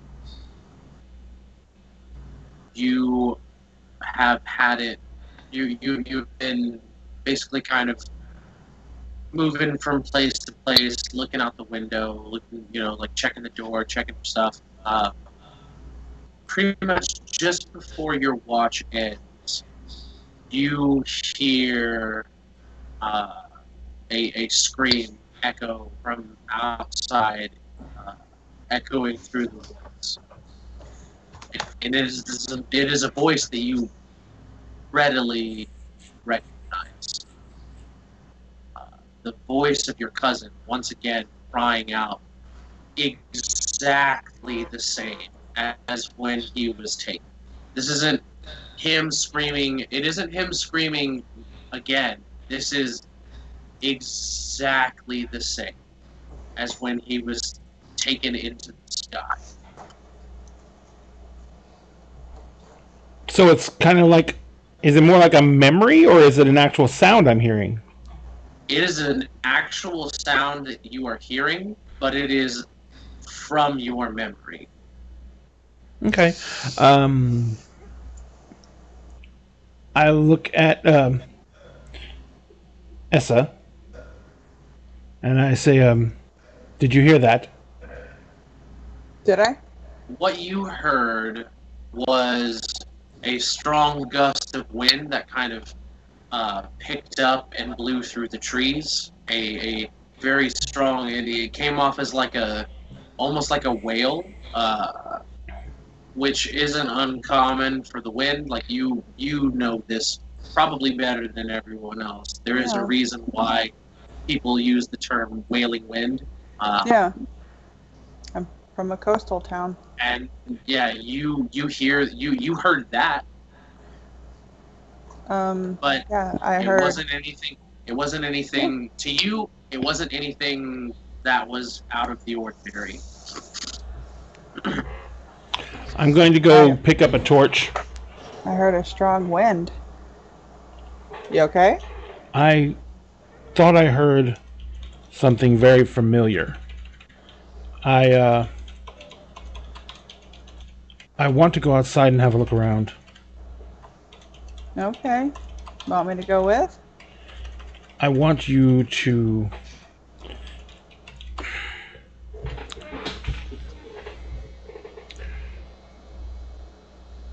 I want you to wake the others. Okay. I said I just can't wait for them all to get ready. I need to find out what's going on. Okay. I wake the others. And I have a torch in my hand, and Trey, sorry. I know grab you just laid my down. shield, and I head outside. Okay. Yeah. Sorry, Um, Trey. I know he wanted to lay back down, but he wants everyone up. And I go to Lorelai and say the same. And So it's pretty much the end of watch. Like dawn is not far off. Like everybody was able to get their rest in. Lorelai, I'll need you to make a quick con check for me, because you were a little restless in your sleep because of that that ghost sighting. So yeah, you're a little tired. You're groggy, but you're not battling with the level of exhaustion. I made some coffee. You're cool. And Eric, you have been you've been whispered to. So I need you to answer that whisper real quick. Where is it? Before we continue on, Messenger. Oh, I wasn't looking at Messenger. I'm sorry. I thought No, it's all right. there's ways to whisper on this things too. So Yeah. On Skype? No, on Roll20. Oh. Okay. So you get outside, and are you just kind of like looking around the area? I'm listening. I'm looking for any movement, but I'm also listening again, trying to see if I can hear the scream or. Give me another. No, you know what? With a natural 20, we'll keep this going forward. You go outside and you just kind of try to pinpoint where this came from, and it's difficult because this place kind of plays tricks on you in every way possible, even down to like directions. But you start to kind of try to hone in on where this thing was coming from, where the scream came from.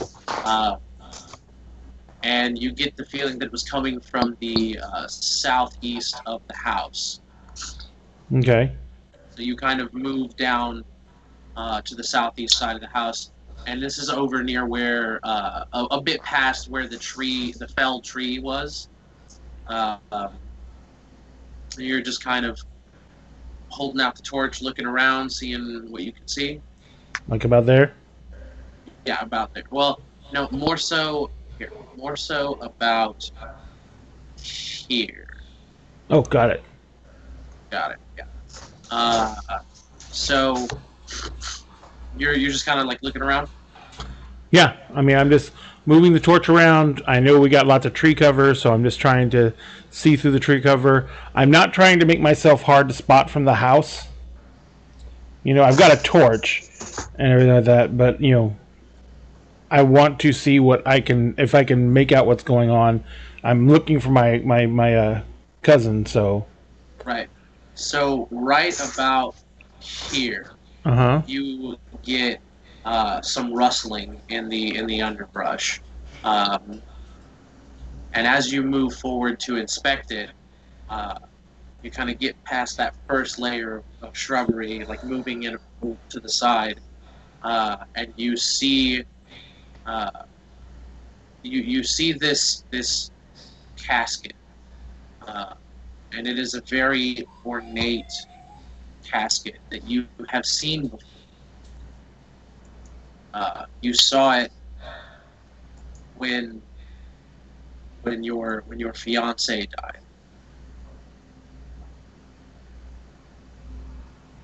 It was the casket she was buried. He's actually moving out of my sight range. So I would alert the others that he's taken off. So I'm going to go follow him.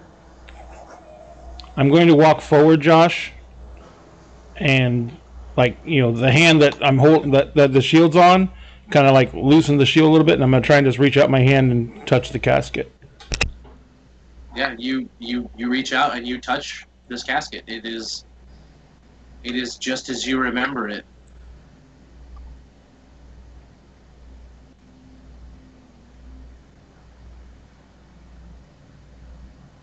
Can I see what he's touching?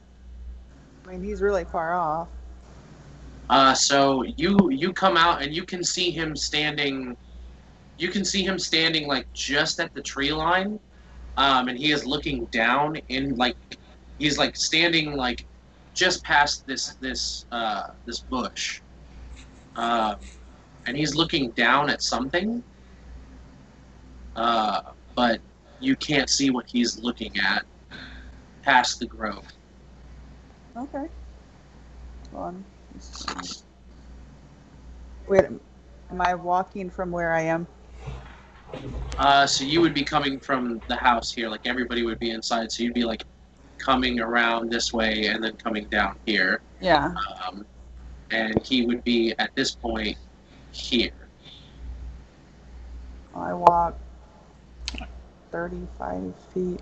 No, I kind of I look around, and I kind of just to the darkness itself. I kind of say, "This is an illusion. I know where she rests." You hear She's at like, peace.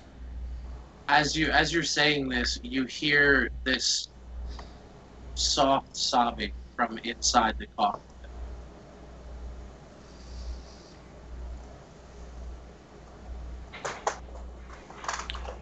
I drop the torch,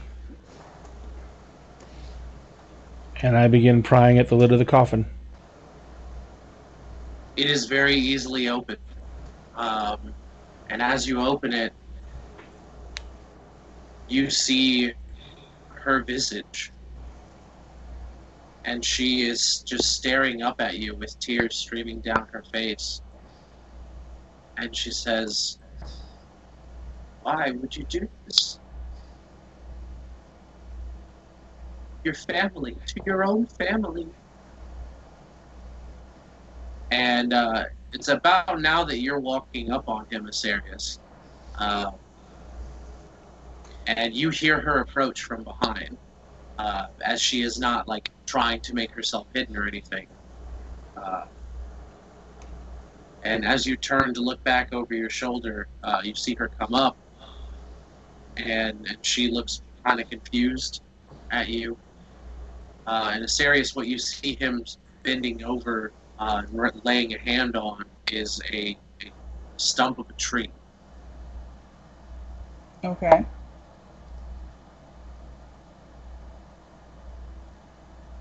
And Eric, as you look back, almost to be like, "Are you seeing this?" And you look back to where the coffin was. Your torch is laying beside this knotted and gnarled tree stump. Yeah, I'm wondering if he was wanting to start a fire out here. I'm Weird. angrily just bend down. I snatch up the torch, and I was like, "Sorry, never mind. It was nothing. Let's go back Okay. inside." Okay. I'm sorry. So you guys go. You head back inside. Everyone else is like just now getting up, gearing up, and being as that you kind of got a head start on them. But yeah, you are all back in this house, and the dawn is beginning to break as the sky is beginning to somewhat fill with light.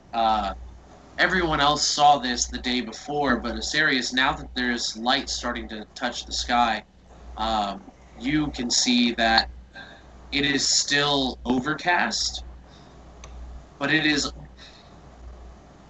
almost excuse me. It is almost unnaturally so. Okay. You can tell that the sun is in the sky, Yeah. but you cannot see where it is. I'm concerned about possible hurricanes at this point. I don't know how far inland I am. Neither do they. Yeah, but I mean, a really, really dark sky like that makes me wonder. Yeah, you can do a nature check if you'd like.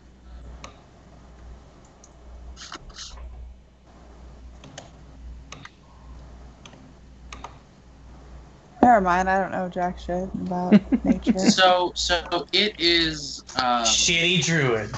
No, I'm just kidding. Yeah, apparently I am. I thought I took nature. What the fuck? So it is a. It is a strange thing to see. you are convinced that like this can't be how it is all the time. But at the same time, you're also like just kind of enough to know like just from your surroundings and like the feel of the air. You're not on a coast. This isn't a hurricane. And It doesn't smell like it also, and despite the fact that it did storm last night, it does not have that feel to it that you can feel it in your bones when a big storm is rolling in. Yeah. Everything gets real tense. The air gets thicker. It's not that case. This is just There's elvish arthritis. Yeah. this is just a strange phenomenon. You've never seen anything like it. Well, then again, I'm obviously not home anymore, so I don't know. Maybe it's normal for this land, but this is weird. Do you say that out loud? Yes. Yes, I do. I'm gonna Aw. mute. Poor this. doggy. He has nothing to cry over. He's been fed, he's been walked. He's just crying because no one's petting him. Aw.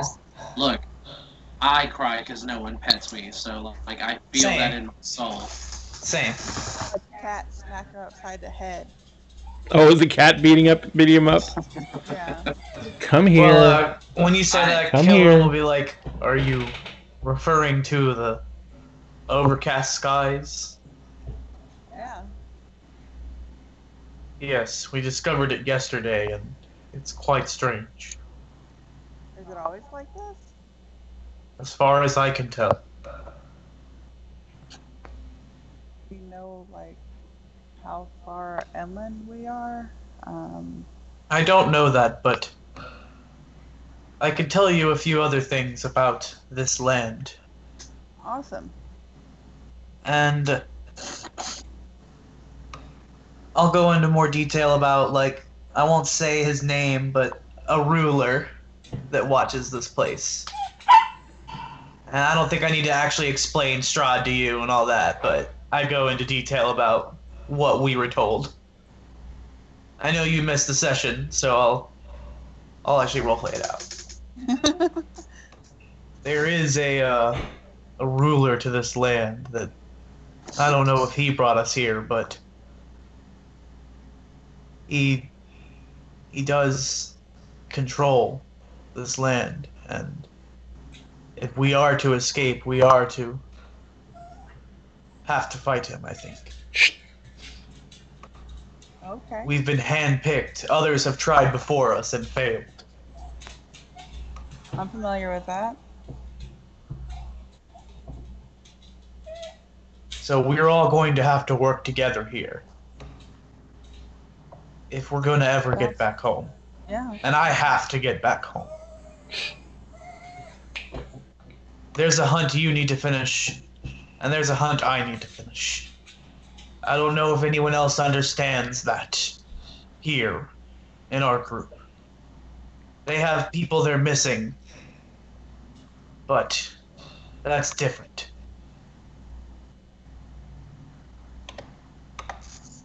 I can't rest until I see this monster slain. I understand that mentality.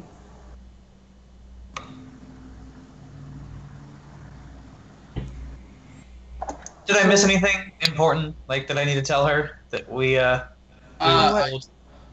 Not exactly. I mean, like, I think if that's what you're willing to discuss at this moment, then Yeah, I think I wrapped it up pretty good there. then that's what's important. I mean, like you even in your understanding of this place, you still you still know nothing of this place. Yeah. I'm just trying to be a guide for her as well as I had a guide for me. Yeah. How long have you been here? One day. A few hours longer than you. Oh. Yeah. Oh, were we all taken around the same time? Yeah, what was the time we appeared versus the time that she appeared? How many hours have passed? So it had only been a couple of hours. You all appeared in the clearing around the same time, within like a minute or two of each other. But as far as like timeline of being taken goes, um, you know, you guys, The fog was like misty. the two of you wandered through the fog for a couple of hours. Eric wandered through the fog for like 45 minutes, maybe an hour, and Trey was in the fog for all of like 2 minutes. So, but from clearing to her falling in the battlefield, how long was that? For her, For us. it was roughly 6 hours. Okay. I came to 6 hours later, you hit the ground.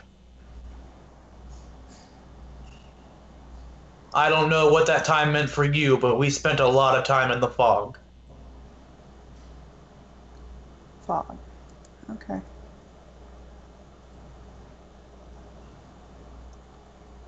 So what do we know about this thing? This creature? Nothing. Great. We don't know much about this land, the magics at work here, the people, the terrain, the political climate, if there is one. It's an election year. Vote Strahd. Oh no. The food. I hope it's edible. Oh. I hope we don't have to eat rotten rats or desecrated bunnies to get by. I could make some berries. Berries? Yes. Berries? Did you say berries? Did you say berries? Are they good? Oh God. Yes. Yes, they are. That's a good berry. That's a good berry. There we go. That sounds like What a good a berry. good berry. There we go. The joke has been made. Now we don't have to make it ever again in the campaign. Thank you. Never again. Yeah. Ever. Never again. And luckily, there aren't any miners that work in a coal mine that will be in a tavern, so I don't have to lightning bolt Yes. in characters for making the joke that Oh, the God. bartender is serving miners. It's the worst joke ever. It's the worst joke ever when you're in a mining town. Hate it. But as far as I know, we're supposed to head to a town, I think? Anybody have a map? We know where we're headed in general. Cool. I'm not good with directions, so that'll be someone else's forte to tell us which direction we're going. So Okay. I know it's been a week. So I'll give you just a refresher, especially since Jess wasn't here. But when you were talking about where to go, what to do, a couple of different places were suggested to you.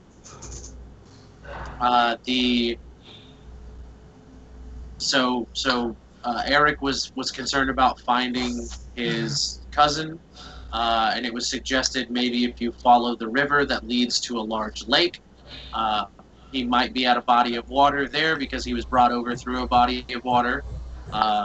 That might be it's a lead, it might be worth following. You were also told that there is a village about 30 miles from where you are, to the northeast, that is called Presence. You were also suggested to try to find a Vishnani camp and find Madam Ava. She is supposed to be someone who can help you in this land. What is? But you what were is- also told not to fully trust her or the birds. Don't trust the birds. Don't trust I them. tell her that. Don't trust the birds. Don't trust the birds. Have you talked to them? No. Don't We trust don't them. talk to birds. Oddly enough, you all actually haven't seen any birds. Okay. What is a Vistani? We don't I know don't that, know. do we? You don't. I'm assuming there are people that we need to go find. A Some group sort of of people. tribe, Yeah. family, Oh. Okay. cult. Okay. That would make perfect sense, wouldn't it? That's interesting. A cult? A cult? Why not? Okay. Let's go talk to the cult. Cult of the family Vistani. Gotcha. So we have some choices. Eric, it was, correct? Yes. I know you're concerned for your family member. Would you want to follow the river first? I don't know anything of this land. I don't know if that's the only body of water. And that thing we talked to the other night, I trust it just as far as I can jump.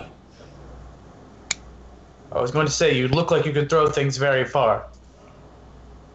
But I'm glad you said jump. But this is a strange land. And I think maybe finding other people to actually talk to about what's happening here will help us more than running off wildly into the wilderness. I agree. We should head to town. Lorelei, Yes. what do you think? Yeah. I think the town's probably a good idea. Try and get a little bit more information about this area. Yeah. Now you know as much as I do at Ava. Is Ava or Aza? Says for short. Issa. Issa, thank you. Yeah. Isa. Isarius. Isarius. Yeah. So, Issa for short. It's Kilrim. Kill for short. Okay. No. No, it's not at all. Is it Rim? Yes, it is.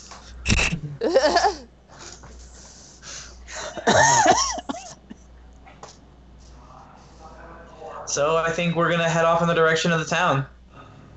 Okay, how do we know which direction that is? We have a general like idea of like a direction, I think. Okay. But Josh said this place is tricky, and also I think Josh is frozen. Nope. Nope. Okay, cool. Nope. He's just being very still.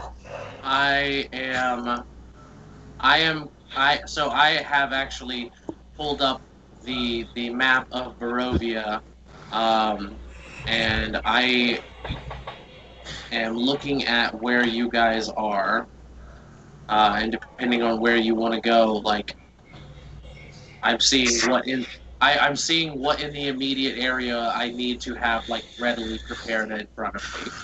So it is a because you have several different options to try to find somewhere.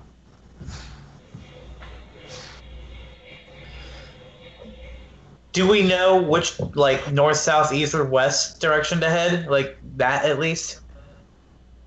So you can try to find that out with a survival check. But Okay. So I won't make you roll history for this. You know that when Indrid said a village about 30 miles to the northeast. Northeast. I remembered it was Yeah. east something. Yeah, he pointed. So if you can all still see the battle map, he pointed off in this direction here. Yeah, I remember that. So that is northeast. That's the direction he pointed. Got it. Was there a trail or an old wagon trail going that direction at all? So there is not a road, but there is a path that is over here. That kind of through these this clearing. You can tell that this clearing, this farm, has been abandoned for a while, and the woods have kind of retaken it. But there is a trail. There is a trail that goes from here. Oops, that's a square. I didn't mean to do that. Just use the same thing and erase it. Yeah.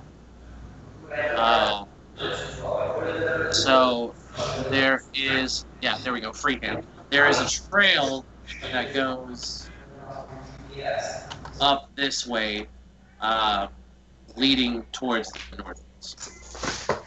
So that's our best bet. I don't think we want to try and blaze our way through these woods. I think it's best to follow trails as much as possible. But you also came up. It's important to note that you also did come up through a river that kind of runs along back behind the farm this way. And that was the river that you were following. And it goes up beyond the map, but I can't draw beyond that with you guys still seeing it because this is the whole battle map. Right. All right. We'll follow the trail. I think we Eric, agreed. I say you lead the way. You seem like a natural leader. I seem like a large brick of heavily armored meat to put between you and everything else, but I get it. I act tough, but I'm very squishy. And I poke my belly. Alright, well, I take point then. Alright. So, you do have 2 horses. You said you weren't going to be full on riding them because getting everyone onto horses would be difficult. Especially with a furbog and a heavily armored knight. Right. I have the carriage or access to something to... I don't know. We'll just walk the horses. Yeah. I'll walk next to the horse. Idea. So, you did see in the barn that there is kind of a very, very small and raggedy old cart that you might be able to hook up to one of the horses, but if you go off the trail even a little bit, that would spell disaster for the cart. We could chance it. How many people could fit in the cart? You could probably fit 3. The furball would be, if the furball's in there, 3 would be a tight number. But 3 in the cart, 1 driving the cart. I could ride my horse. Yeah. That would cover everyone. Yeah, that'd cover everyone. It'd be a tight squeeze in the cart, but it'd be fine. I can make myself look smaller. But you don't. You still take up the same space. Yep. So let's do that then. I guess technically I could wild shape into something, but I don't know why I would. I wouldn't. I mean. I don't think we should expend any abilities that we do not have to. No. Just to ride in comfort. Yeah, and you can only do it for what it's half your level, so it would be for 2 hours. That's it. I don't know. I was don't trying. Know how far we're going. Yeah, it's 2 hours. It would be 2 hours at this point. It would be 2 hours. I played a druid for Yeah, half your druid level. I played a druid for a year and a half, something like that. A year, somewhere in there. This is my only druid that is not in a video game. And those druids are very different. Yes. I've made several of those. So, are you going to try to make it to the town, or are you going to follow the river, or... We're gonna try to make it Town. to the town. Okay. Yeah, it is easy enough to get the cart together. It's definitely seen better days. You don't like I said, you if you are going to take this anywhere off of like at least a slightly paved road, it's not going to hold. It won't hold up for very long. But it's easy enough to set up a horse to it and get the party all together and into this wagon. Awesome. And now that you are traveling that way rather than just walking, this will probably cut your journeys, the journey down at least a couple hours. Because you were expecting to take almost the entire day, if not the day and then some. Yeah. We were worried about having to camp out overnight. Yeah. Being that you are up at dawn and you've got a cart, you estimate you could probably be there by right around sundown, maybe just before if you make good time. All right. Yeah, sounds good. In that case, we will do our best to press. All right. So now I am going to introduce the overland travel mechanic. This is a mechanic that I have kind of tweaked a little bit, and I stole from God, what is her name? Monarchy. God, what? I heard it is escaping me. Dungeon Forge? No, not Dungeon Forge. No. It is a very talented and lovely young woman on YouTube. Her name is Dale. She's from Australia, and she has a YouTube channel that she talks about like mythology and stuff on. But she also talks a lot about D&D, and she has an overland travel mechanic that I have stolen and kind of tweaked and blended with a few other ideas that I liked. But basically, the long and short of it is, for overland travel, I am going to need one person to make a dedicated perception check because you're the eyes on the road. The crappy part is it probably should be me since I'm riding point. But I suck at perception. So It doesn't have to be. It can be anyone. It doesn't really matter. But being that this is an unfamiliar area to you, and even though there is like a trail of sorts to follow, you are still trailblazing. You know nothing of this landscape. You know nothing of the surrounding area. So I will need a dedicated survival check to see how efficient you are also traveling. And I was saying trailblazing in the sense of actually cutting a trail as we had to go. Right. So you're not. So you are making. You are like making your way through unknown territory, but you're not like trailblazing through a jungle with a machete cutting down, whatnot. Right. So it was you that rolled the survival? That was Jess. No, it's Jess. Jess, okay, got it. All right, so Jess has given me my survival check. Who wants to roll? Who's the eyes? Who's got the highest perception? It ain't me. Trey, It's how's not your me. perception? I think it's actually Jess that has the highest perception too. I have a +2. I have a +6. I have a +0. Baby, I can't hear you. I don't know if Jonathan, you're muted because I muted you. Because we could hear you on the phone. Yeah, I muted you. Sorry. I hope that was appropriate. So you're gonna have to unmute yourself. Boykin, you're muted. There he goes. All right, now you're unmuted. What's your Okay. perception? +4. Then you should do the perception. Yep. Yeah.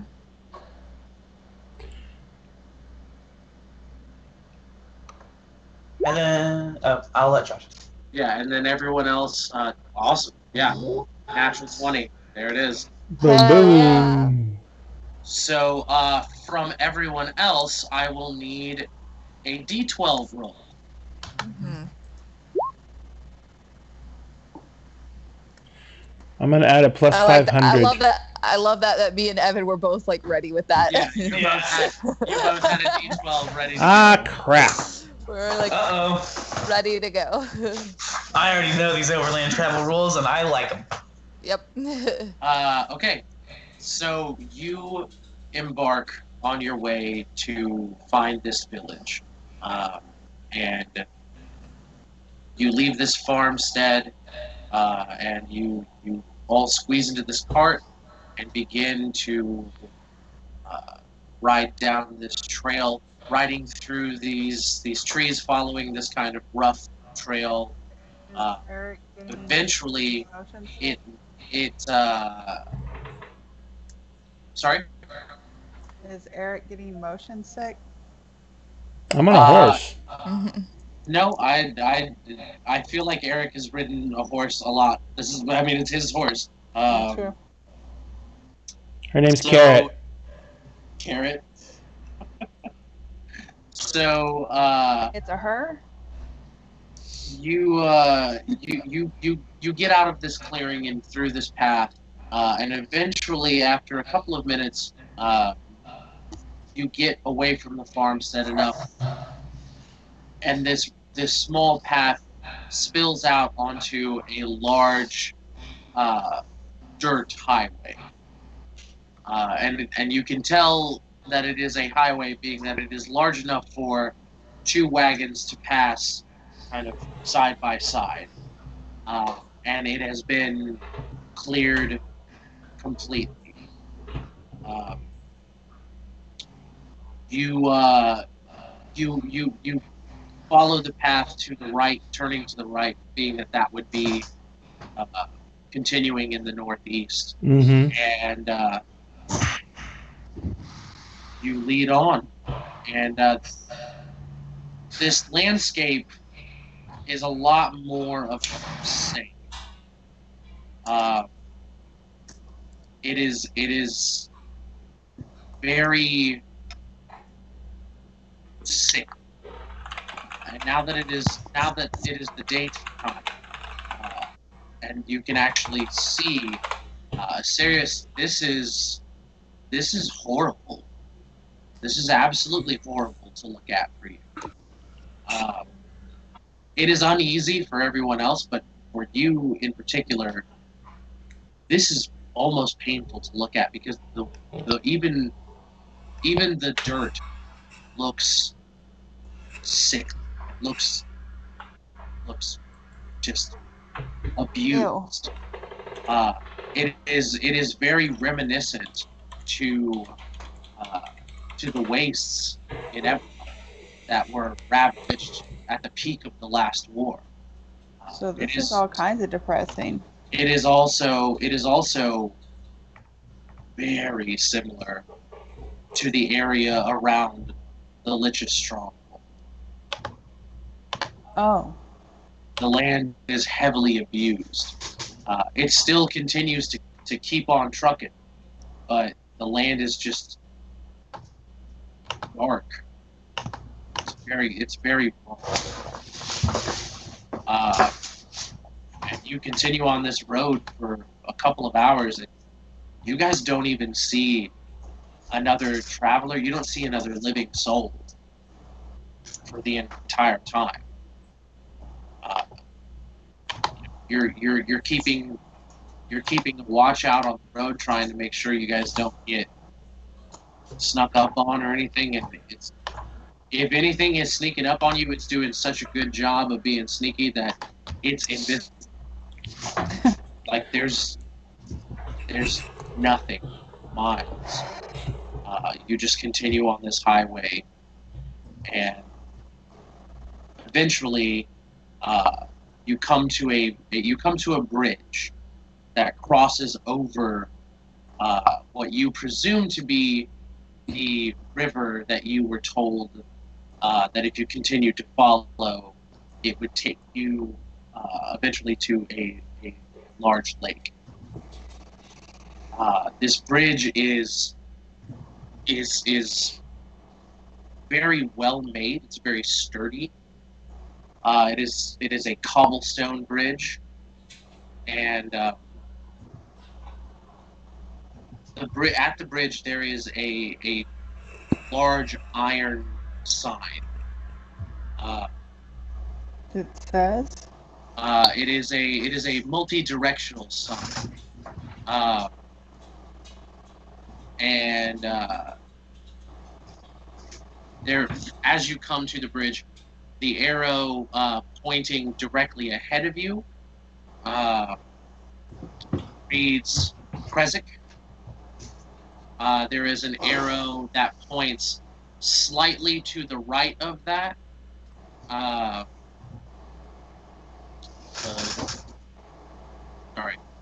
There is an arrow that points slightly to the right of that, and that one says Lake Brannock. There is one that points very much in following with the river that you are following, that says Lake Zarovich. And then there is another one that says the Valaki in that same direction. And then at the top of the signpost, the most well-defined and largest of the signs, pointing slightly to the southwest, says Barovia.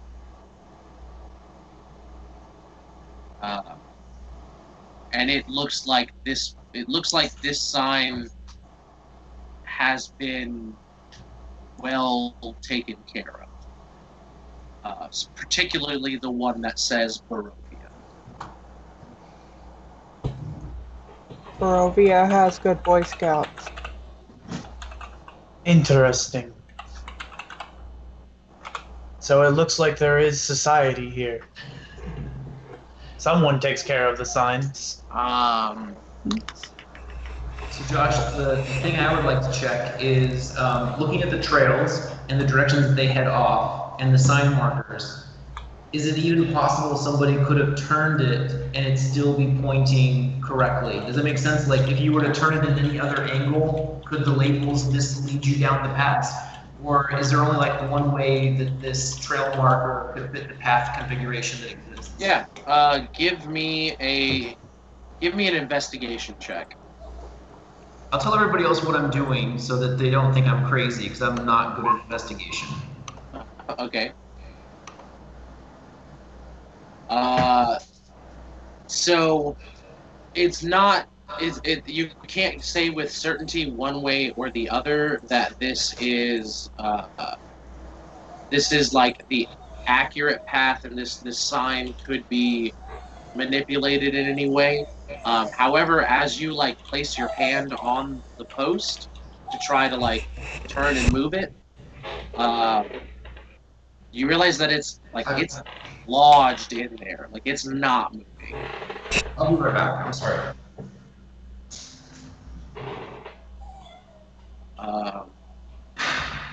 Could you go over the signs? Like I heard Barovia, and I heard the town we're going to, but I didn't hear what was in between. So okay, so Let me get this in my notes. there is a signpost that is pointed this like direct forward from where you are, like following the path that you were on, where it does not branch off, and that one says present. There is another sign that points off like slightly to the right of that, following the path, and that one says one is Lake.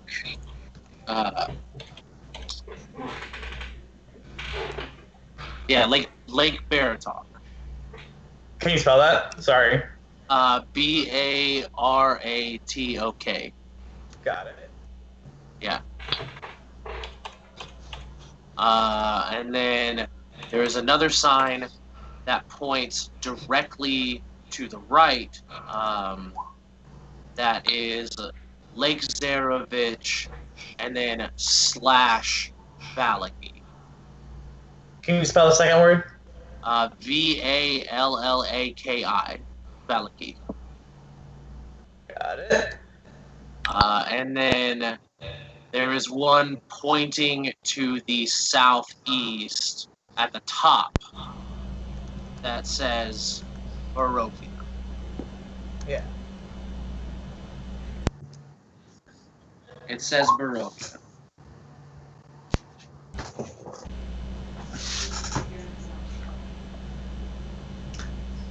So one of those lakes could have been the lake that he's at. That was me guessing at spelling. Sorry. Yeah, Zarovich is correct, actually. Oh, cool.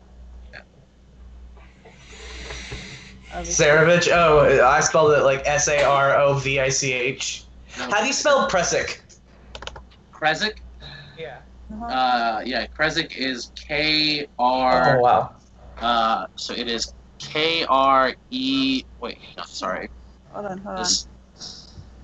Yeah, Krezk. Krezik. I thought you were saying Presic, and I spelled it Presic. No. You know Presic. you know how great I am at spelling things. Yeah, I heard Prezik also, not Krezik. Listen, I've heard. That's what I thought. To be fair, I have heard this pronounced like 4 different ways. I like the way it is pronounced as Presic, but I've heard it pronounced as Kresk. I've heard it pronounced as Kresk. Like it just, I like Presic. Mm. Oh. Someone named Cool Zach 2 said belt. Belt. What a chunk! That's not God spelled damn it. at all. Oh, It's pretty sick. The chat is being pretty great right now. They're goofing. So now they're all just being. So you are here at this. You are here at this literal crossroads, and you now know that there are at least 3 locations. I'll be. Give me one moment, guys. Yeah, there are at least 3 locations with names that would imply that there is civilization here. Are you still going to continue to the village? Is that still the plan? Yeah. All right. I mean, unless anyone else has got an objection, and since half the people I'm are sorry. You gone. cut I out. don't think so. Hey, I'm then so that sorry. means that just means we get to make the decision. The decision is going. Yes, we're going to town. I gotta go. Okay. My lights are on in my car, so I'll be right back. Oh, jeez. That's actually really Jeez, important. Evan. How long has that Have they been? a been day? on this I whole time? know. Since he got home. Jeez, Evan. How long? That's what we asked. If it's just a dome light, it should be okay. No. I don't hope so, but like, We've been on this for like almost 5 hours. No, 4 hours. 4 hours 48 and minutes, 19 seconds. that's just how long we've been on the call. Yeah. so 4 hours and 10 minutes on the actual show. right. Yeah. So the party decides to continue on to Krezik, and the path ahead is clear. And at this point, I am now looking at the time. It is 10:10. I consistently run 10 or 15 minutes past time every time. But we are going to go ahead and end the session here. Excellent. I will say this with your so you continue on for another. We'll leave with this cliffhanger. You continue on for another couple of hours, and just before you feel like you're going to get to the outskirts of this town, you see on the distance, on the horizon, a billowing cloud of smoke, signifying that there is someone up ahead that has lit some sort of fire. Hooray! Fire And means only we will- good things. We will investigate. Yeah, that. totally. We will investigate that next week. Can I please apologize to everybody real quick and just explain what was happening? Because I feel really bad. Oh no, people are just worried Yeah. about you. Yeah. Yeah. I just moved to Mexico and I was trying to order food from Domino's and their website wasn't working, so it took about an hour and a half to try to order food and it still wouldn't work. Turns out if you don't have an @ symbol in your name, you can't order food, and if you do have an @ symbol in your name, you can't order food. And then I ordered it off of Uber Eats. And Uber Eats identified my house location wrong. So in the delivery directions, I told them the correct address. I said, that's not the right address. This is the right address. And this is how you get to my door. And I asked them to knock on the door. And then they delivered it to the wrong address and just left it there. And then this last stint, after I made the phone call trying to correct it, because I kept trying to tell them on the app, like, where's my food? And then check to see what's going on. And then finally this last one was the pizza guy showed up at the address they delivered to. Was trying to get the food back, and then they were trying to give me the food that he'd already eaten half of and drank out of. Oh Jesus. my God. I'll make you a pizza, Jonathan. So Wow. supposedly I will have food in 15 minutes. So Jesus. and I started ordering 30 minutes before the game started. Yeah. That sounds right. Hey Josh, No dinner. Jonathan, stop moving to foreign countries. Please. Yeah, man. Like, oh man.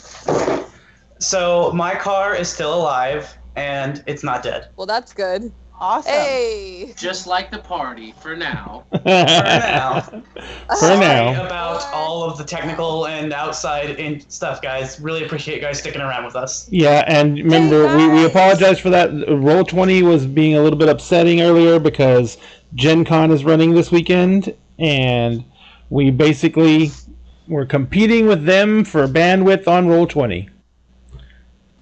They win. Yep. Yeah.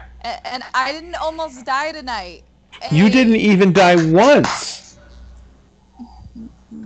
Yeah, as soon as you ran out and you were like getting surrounded, I was like, yes, let the tradition continue. Yes. Cassie? But they kept missing me. Yeah, Miss look, me. zombies are shit. Here's the thing, Cassie. Zombies are shit. This is going to be interesting for you. There's actually Yep. someone in the party whose job is to run in the middle and have everything attack him, and that's me. My So her job too, though. okay, I have Yeah, I have I a did 20 it. AC, and I can heal myself almost to full. And now her job is to also run up and give you advantage on every You attack. advantage on all your attacks. Yeah. Yeah, you stay at the flanks. I stay in the middle of the mob. Eh. Nah, We'll get it figured out eventually. I stay she's within not. 120 She feet doesn't. of you. She doesn't play well with others. She's a barbarian. I'm a barbarian. Oh, No, okay. get out of my face. Oh, I'm sorry, Kitty. Did I scare you with my barbarian voice? Yeah, and then I got a dog trying to get in my face because of my barbarian voice. More than All right. fair. Double Days would be lovely, but he's somewhere in Mexico. I will open the Mexico Double Daves. There we For the go. revolution.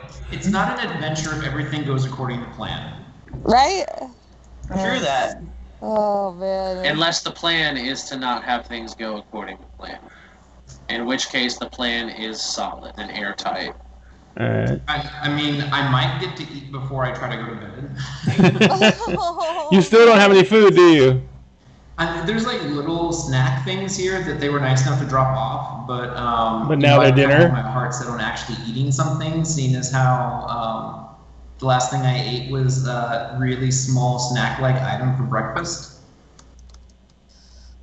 I'm sorry, Jonathan. That sucks. That's cool. I mean, things happen. And I just see this as more weight to make you move back to the States, so you can come live where we all live and game with us. 1, 2, Exactly. 3, 4. Well, when we Also- get off of the air, I will have that conversation with you. What were you saying, Cassie? Nothing. Nothing? I'm handling Are we it. still alive? Evan answered the question in the chat, so never mind. Oh, we're still we got alive. we got a Yes. question about what We are still live. Yes, we are. We got the question about what everybody was playing, what classes everyone. Oh, was, yeah. But Let's go ahead and run through Druid. this for everyone. Jessica is playing a Circle of Dreams Druid. Kessie is playing a Totem Barbarian, Totem of the Wolf. Evan, are you playing War or Evoker? War. Evan is playing a War Mage. Oh, and by the way, Jessica is a Wood Elf. Kessie is a, what do they call him? Shifter? From Eberron? shifter, Yeah. Longtooth shifter. Longtooth Oh. Shifter. I'm Evan for a is bear. playing a Furbolg. Jonathan and I are both playing humans, I think? You're playing a human, right, Jonathan? I'm playing a half drow. And Oh, I half think drow, my that's right. class is actually the prestidigitation spell. Yeah. And you're Jonathan's playing a half drow, and he is a pally lock, or lock pally. I don't know which way you went first. I went paladin first because Okay, so he's a pally lock, traditional pally lock. I started training at the temple before I ever got exposed to the blade. Gotcha. And I am playing a straight human paladin pretty boy. One of the most classic archetypes ever. Oath of Pretty Boy. I am Oath of Pretty anything Boy. for me. Pretty boy. I'm even Oath of Devotion, so I'm the loyal pretty boy. Doesn't do anything for me. I'm a religious wizard. I'm a religious I was, wizard. raised like a cleric, but I'm a wizard. I wasn't good at clericing. One of these days, I am going to play a lizard man wizard and dedicate it to my son, because when he first started talking to him about D&D when he was like 12, he said all he wanted to ever play was a lizard wizard. A lizard wizard. Yeah. Oh, We So- knew somebody who played a lizard once. Yeah, Skizzard the Lizard. the lizard wizard. Skizzer the yes. lizard wizard. I forgot about that. Shout out Tyler Stacy. Shout out to Tyler. Oh my god. Bursting out of Warforged's chest. I completely forgot about that. Oh my Skizzard god. the Lizard Wizard. Yes. Alrighty. Oh, man. So, I guess that wraps it up for the night, folks. Yeah. Remember, Thanks for folks. staying like 20 minutes past with us. Yeah, thank you for staying late with us. We thank everyone who watched tonight. We had a decent crowd tonight, and we really appreciate it. I gave out a sub tonight. I saw that. Yeah, and so actually the one of our fellow streamers got it. So Yeah. Disco Daddy, you are now the possessor. I know you're not on right now, but you're the possessor of a sub to Dinner and a Game. So congratulations. And remember, go to the Facebook page. Go to our Facebook page, Dinner and a Game on Facebook. Find the contest links that are going to be pinned at the top of the page. They're going to alternate. Like and follow the page. Share the contest links. And for the Twitch contest, go follow us on Twitch. If you do all those things, you'll be entered to enter those two contests. But one of them is for a smaller set of minis. Thank you very much, Meg. One of them is for a small set of minis that's basically dedicated around a party of heroes and their adventures. And this set is their ballroom scene, and it's freaking fabulous. And then the other one is a set of minis that is based around a Kickstarter that I found that has a whole bunch of really cool boss models, mostly giants. But there is some other unusual models in there, and then a bunch of hero models that are from that same Kickstarter. That set is probably worth close to $200, if not over $200. And the other set's probably worth about $60, $70, maybe $80 because it's got a lot of terrain pieces in it. So go ahead and follow on Facebook, follow us on Twitch. We appreciate everyone for showing up. Thank you, Josh, for running Strahd for us. I'm itching for that first Strahd encounter because He is. Yeah, Soon. yeah, he's an icon, and that's going to be. Soon, my precious, my loves. Yeah, seeing that. See, there's a picture of him right there. Seeing that badass riding on that nightmare. That's not going to be funny at all. But anyway, thank you all for staying so late. Remember, be safe, Jonathan. For real. Be careful. If you have to go outside, please wear a mask. And if you can, stay home. And of course, if you can, if you're spending anything on gaming product right now, spend it local. These game stores. Yeah, support your friendly local game store. They are going through a terrible time right now, and Jeff most of them has enough money. Support your local game store. Absolutely, Yep. And most of these game stores have set up curbside service. They have, they'll do mail order for you now. They're doing everything they can to stay alive, and we need to support them to keep them going. Yeah, and please, if you can, subscribe to our channel. Every single dime that we get is going to be going to ordering new equipment, getting people on the same. Because right now, as you can tell, we're all on different types of equipment.